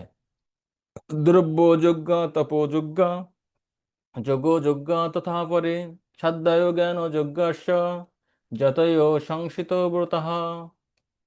হ্যাঁ, পড়বেন কেউ? হরে কৃষ্ণ। কঠোর ব্রত গ্রহণ করে কেউ কেউ দ্রব্য দানরূপ যজ্ঞ করেন, কেউ কেউ তপস্যারূপ যজ্ঞ করেন, কেউ কেউ অষ্টাঙ্গ যোগ রূপ যজ্ঞ করেন, এবং অন্য অনেকে পারমার্থিক জ্ঞান লাভের জন্য বেদ অধ্যয়ন রূপ যজ্ঞ করেন। হরে কৃষ্ণ। তো দ্রব্যযজ্ঞ, দ্রব্যযজ্ঞ মানে কি দান যজ্ঞ। ঠিক আছে, অনেকে বিভিন্ন ধরনের বস্তু পুণ্যকর্মের জন্য হোক বা ইসের জন্য দান করে, এটা হচ্ছে দান যজ্ঞ বা দ্রব্যযজ্ঞ। আর তপযজ্ঞ, তপযজ্ঞ মানে তপস্যারূপ যজ্ঞ সম্পাদন করে। আর যজ্ঞ মানে অষ্টাঙ্গ যোগ। কেউ কেউ আবার অষ্টাঙ্গ যোগ যম নিয়ম আসন প্রাণায়াম, তারপরে হচ্ছে প্রত্যাহার ধ্যান ধারণা সমাধি, ধারণা ধ্যান সমাধি, এই অষ্টাঙ্গ যোগ সম্পাদন করে থাকে। আর স্বাধ্যায় যোগ মানে কি, এটা কিন্তু জ্ঞান যজ্ঞের অংশ। যারা গীতা ভাগবত অধ্যয়ন করে, শাস্ত্র অধ্যয়ন করে, স্বাধ্যায় যজ্ঞ। স্বাধ্যায় জ্ঞান যজ্ঞাস্য যতয় সংসিত ব্রতা। হুম।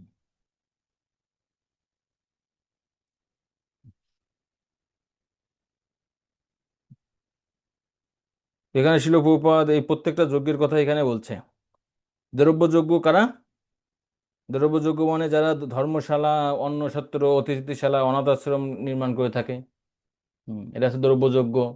তারপরে তপযজ্ঞ সম্পর্কে বলছে যে তার তপস্যার রূপ যজ্ঞ। যেমন বর্তমান সময়ে পুরুষোত্তম ব্রত থেকে হবিষান্ন খাচ্ছেন, কোনো ব্রত করছেন, এটা তপস্যারূপ যজ্ঞ। আবার এর মধ্যে রয়েছে চাতুর্মাস্য ব্রত বা চন্দ্রায়ণ ব্রত আদি যে ব্রতগুলো রয়েছে সেগুলো। যোগযজ্ঞ, যোগযজ্ঞ বলতে কেউ পতঞ্জলি যোগ যোগ রয়েছে, হঠযোগ রয়েছে, অষ্টাঙ্গ যোগ রয়েছে, এগুলো প্রায় কাছাকাছি। ঠিক আছে, এ হচ্ছে যোগযজ্ঞ সম্পর্কে বলছে। স্বাধ্যায় যজ্ঞ মানে বৈদিক শাস্ত্র পাঠ, বিশেষ করে উপনিষদ, বেদান্ত দর্শন বা সাংখ্য দর্শন পাঠ, স্বাধ্যায় যজ্ঞ। 29 নম্বর শ্লোক। 29 নম্বর শ্লোকটা আসলে আরো কঠিন। তো এটা আসলে যারা হচ্ছে যোগী তারা বুঝতে পারবে। হুম। অপানে জুহতি প্রাণম, প্রাণে অপানম তথা পরে, প্রাণে অপানে গতিরুদ্ধা, প্রাণায়াম পরায়ণা, অপরে নিয়তহারা, প্রাণান প্রাণেষু জুহতি। হ্যাঁ, পড়বেন কেউ? হরে কৃষ্ণ। যারা প্রাণায়াম চর্চায় আগ্রহী, তারা অপান বায়ুকে প্রাণ বায়ুতে এবং প্রাণ বায়ুকে অপান বায়ুতে আহুতি দিয়ে অবশেষে প্রাণ ও অপান বায়ুর গতিরোধ করে সমাধিস্থ হন। কেউ আবার আহার সংযম করে প্রাণ বায়ুকে প্রাণ বায়ুতেই আহুতি দেন। হরে কৃষ্ণ। তো আমরা তো আর অষ্টাঙ্গ যোগী না, যেটা বুঝতে হবে। তো এখানে যে বিষয়টি আসলে বলা হচ্ছে শিল প্রভুপাদ তাৎপর্য এখানে বর্ণনা করছেন, দেখি। তো প্রাণ অপানে জুহতি প্রাণম, অর্থাৎ এখানে যে বিষয়টি বলছে যে অপান বায়ুকে প্রাণ বায়ুতে যারা করে, অর্থাৎ এই যে অংশটাকে আপনারা যারা যোগ অনুশীলন করছেন তারা ভালোভাবে বুঝবেন। বিশেষ করে যারা যোগ অনুশীলন মানে কি প্রাণায়াম অভ্যাস করেন, তিনটা বিষয় আছে: রেচক, কুম্ভক, আর একটা হচ্ছে কি বলে রেচক, কুম্ভক, এখানে আছে দেখো, পাওয়া যাবে রেচক, কুম্ভক, আর এটা হচ্ছে পূরক। আচ্ছা, প্রথমে রয়েছে পূরক, পূরক, রেচক, কুম্ভক। তো প্রথম যে ইসে প্রথম লাইনের মানে প্রথম যে দুইটা লাইনের প্রথমে যেটা বলছে অপানে জুহতি প্রাণম, অর্থাৎ তিনি ধীরে ধীরে শ্বাস গ্রহণ করেন, এটুকু তো বোঝেন, একে বলে পূরক।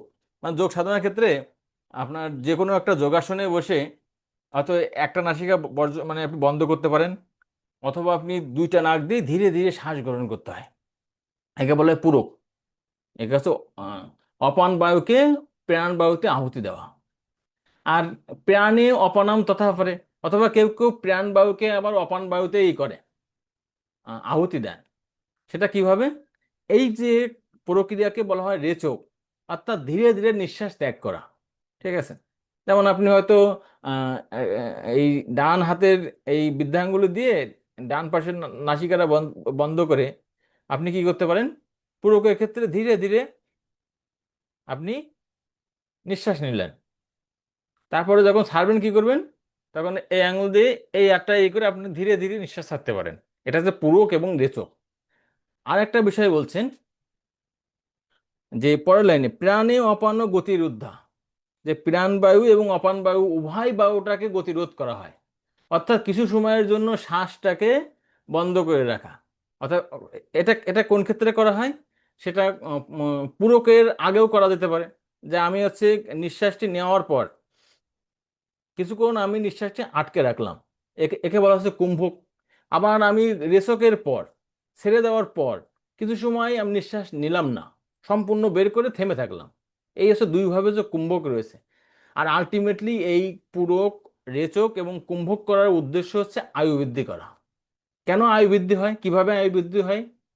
কারণ যোগীদের একটা নির্দিষ্ট পরিমাণ নিঃশ্বাসের মাধ্যমে বা যে কোনো ব্যক্তি নির্দিষ্ট নিঃশ্বাসের মাধ্যমে তার আয়ু নির্ধারিত হয়।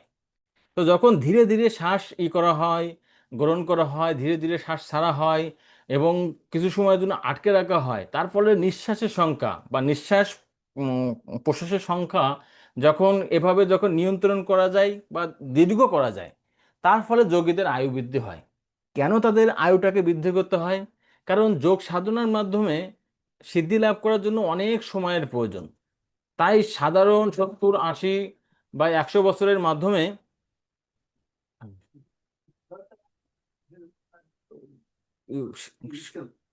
শেষ করে ছাড়েন। হ্যাঁ হ্যাঁ, ওরাও শেষ করবে, নাহলে পাস করবে না। আচ্ছা, তো এভাবে তারা আয়ু বৃদ্ধি করে থাকে। তো এই কুম্ভক আবার রয়েছে, কয়েক প্রকার রয়েছে, অন্তকুম্ভক, বহিকুম্ভক।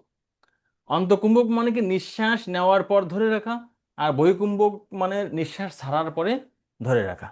এটা হচ্ছে প্রাণায়াম চর্চা। আর অপরে নিয়ত আহারা, নিয়ত আহারা মানে কি আহার আদি, অর্থাৎ ইন্দ্রিয় সংযম। ইন্দ্রিয় সংযমের মাধ্যমে প্রাণায়াম প্রাণায়ামে জ্যোতি, তারা প্রাণবায়ুকে প্রাণবায়ুতেই আহুতি প্রদান করে। একে বলা হয় আহার সংযম যজ্ঞের মাধ্যম। বা আহার সংযম মানে শুধুমাত্র খাওয়া না, কিন্তু ইন্দ্রিয়ের যত বিষয় রয়েছে, চক্ষুর বিষয় আমরা জানি, চক্ষুর বিষয় আলাদা, কর্ণের বিষয় আলাদা, মুখের বিষয়, উদরের বিষয়, প্রত্যেকটা বিষয় আলাদা। তাই এখানে অপরের নিয়ত আহার মানে শুধুমাত্র খাওয়া নিয়ন্ত্রণ না, সমস্ত ইন্দ্রিয়গুলো নিয়ন্ত্রণ করার মাধ্যমে।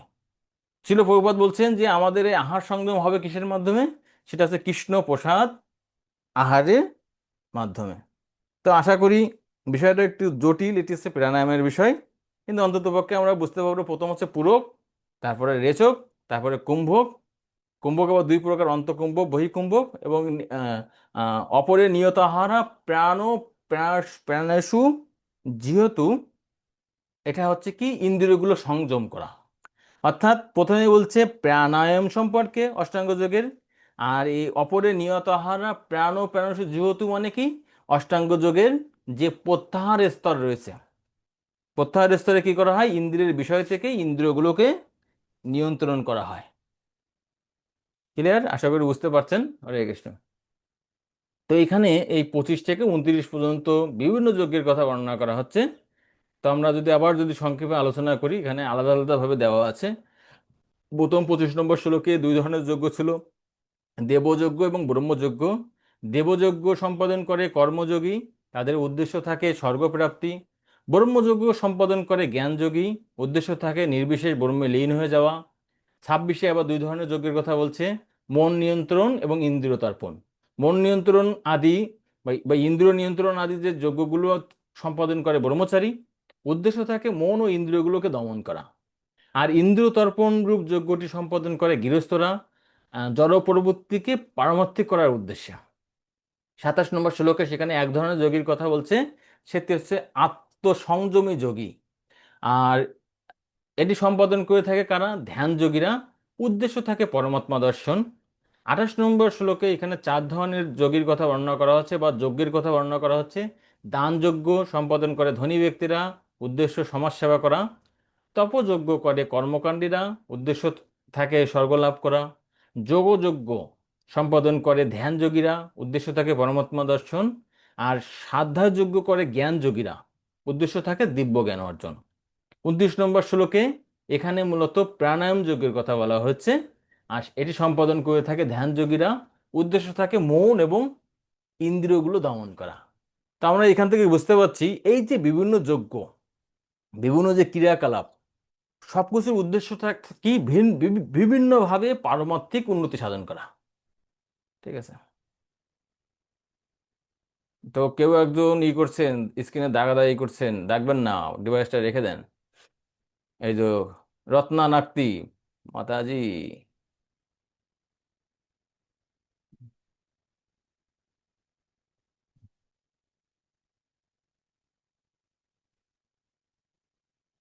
তো আমি এখান থেকে মুছে দিচ্ছি, আর লিখেন না।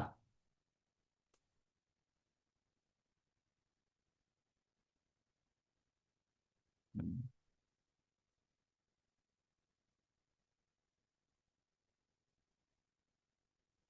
30 নম্বর শ্লোক, তো আমরা একটু দেখে আসি আমাদের ভক্তিশাস্ত্র সিলেট থেকে, আর বেশি সময়ও নেই, 7-8 মিনিটের মধ্যে আমাদের শেষ করতে হবে।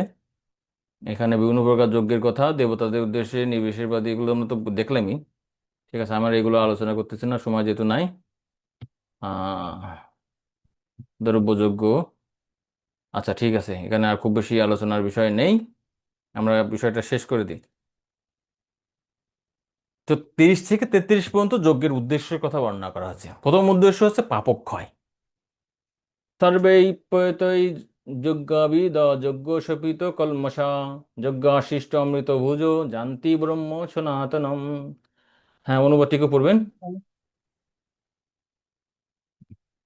হরে কৃষ্ণ।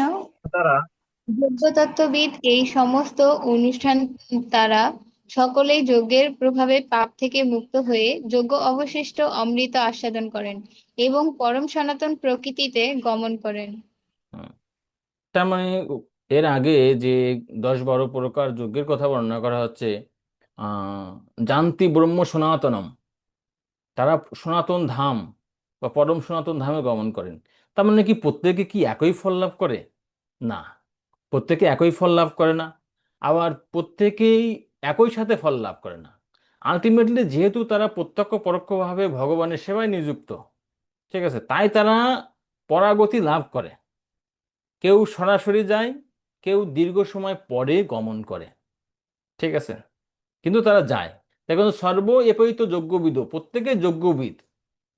ঠিক আছে, তাদের তাদের প্রত্যেকে তাদের কর্মক্ষেত্রে যে বিষয়গুলো তারা সম্পাদন করে, তারা সেই বিষয়ে হচ্ছে জ্ঞানী।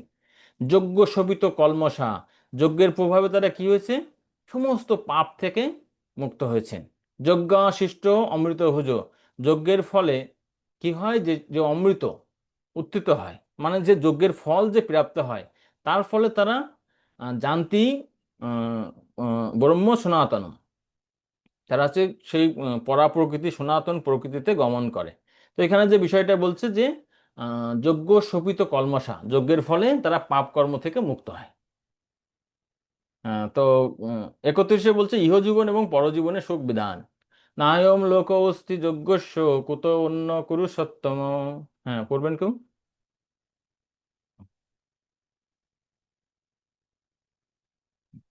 হরে কৃষ্ণ।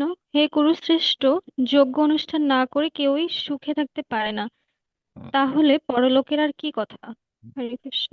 তাই এই যে বিভিন্ন ধরনের যজ্ঞ সম্পাদনের আরেকটি উদ্দেশ্য আমরা জানি। প্রথম উদ্দেশ্য দেখলাম পাপক্ষয়, দ্বিতীয় উদ্দেশ্য ইহজীবন এবং পরজীবনের সুখ লাভ। যজ্ঞ সম্পাদনের আরেকটি উদ্দেশ্য। 32 মুক্তি লাভ। এবং বহুবিধা যজ্ঞ বিততা ব্রহ্মণোমুখে কর্মজান বিদ্ধি তান সর্বান এবং জ্ঞাত্বা বিমোক্ষসে। করবেন অনুবাদ কেউ? হরে কৃষ্ণ। এই সমস্ত যজ্ঞ বৈদিক শাস্ত্র অনুমোদিত হয়েছে এবং এই যজ্ঞগুলি বিভিন্ন প্রকার কর্ম থেকে জাত হয়েছে। সেগুলি যথাযথভাবে জানার মাধ্যমে তুমি মুক্তি লাভ করতে পারবে। হরে কৃষ্ণ। তো এবং যজ্ঞ বিধা যজ্ঞ বিততা ব্রহ্মণোমুখ। ব্রহ্মণোমুখে মানে কি? ব্রাহ্মণের মুখে না, ব্রহ্মণোমুখে মানে বৈদিক শাস্ত্র থেকে। কর্মজান বিদ্ধি তাম সর্বম এবং জ্ঞাত্বা বিমোক্ষসে, অর্থাৎ যজ্ঞর বিষয়ে জানার ফলে যজ্ঞ কর্ম সম্পাদন করার ক্ষেত্রে কি লাভ করা যায়? মুক্তি লাভ করা যায়। 3 নম্বর ফল পেলাম। প্রথম ফল ছিল পাপক্ষয়, দ্বিতীয় ফলটা কি ছিল? আহ, দ্বিতীয় ফল মানে হচ্ছে সুখে বাস করা, এই হলো পরলোকে সুখ। তৃতীয় ফল হচ্ছে মুক্তি লাভ। 33 নম্বর শ্রেয়ান্দব্য মায়াযোগ্য জ্ঞান যোগ্য পরন্তপ সর্বান কর্মখিলম জ্ঞানে পরিসমাপ্যতে। পড়বেন।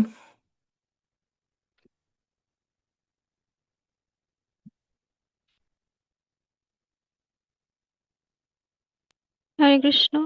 হে পরন্ত, হে পরন্তপ, দ্রব্যময় যজ্ঞ থেকে জ্ঞানময় যজ্ঞ শ্রেয়। সমস্ত কর্মই সমস্ত কর্মই অবশেষে চিন্ময় জ্ঞানে পরিসমাপ্তি লাভ করে।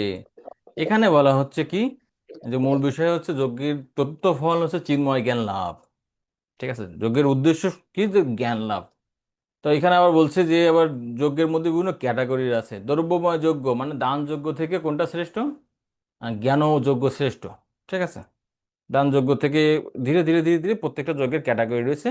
কারণ এখানে কেন হচ্ছে চিন্ময় জ্ঞান শ্রেষ্ঠ? কারণ কর্মের উদ্দেশ্য সর্বকর্ম অখিলাম পার্থ জ্ঞানে পরিসমাপ্যতে। সমস্ত কর্মের পরিসমাপ্তি হয় কিসে? জ্ঞানে। তাই কর্মের উদ্দেশ্য কি? কর্মযোগের উদ্দেশ্য হচ্ছে জ্ঞান লাভ করা। ঠিক আছে, আমরা কিন্তু এই বিষয়টি আগেও আলোচনা করছি। ঠিক আছে, তো যাই হোক,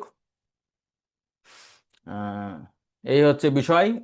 আগামী ক্লাসে আমরা আলোচনা করব এই 34 থেকে 42 পর্যন্ত। তো অল্পটা সেকশন, অল্প সময়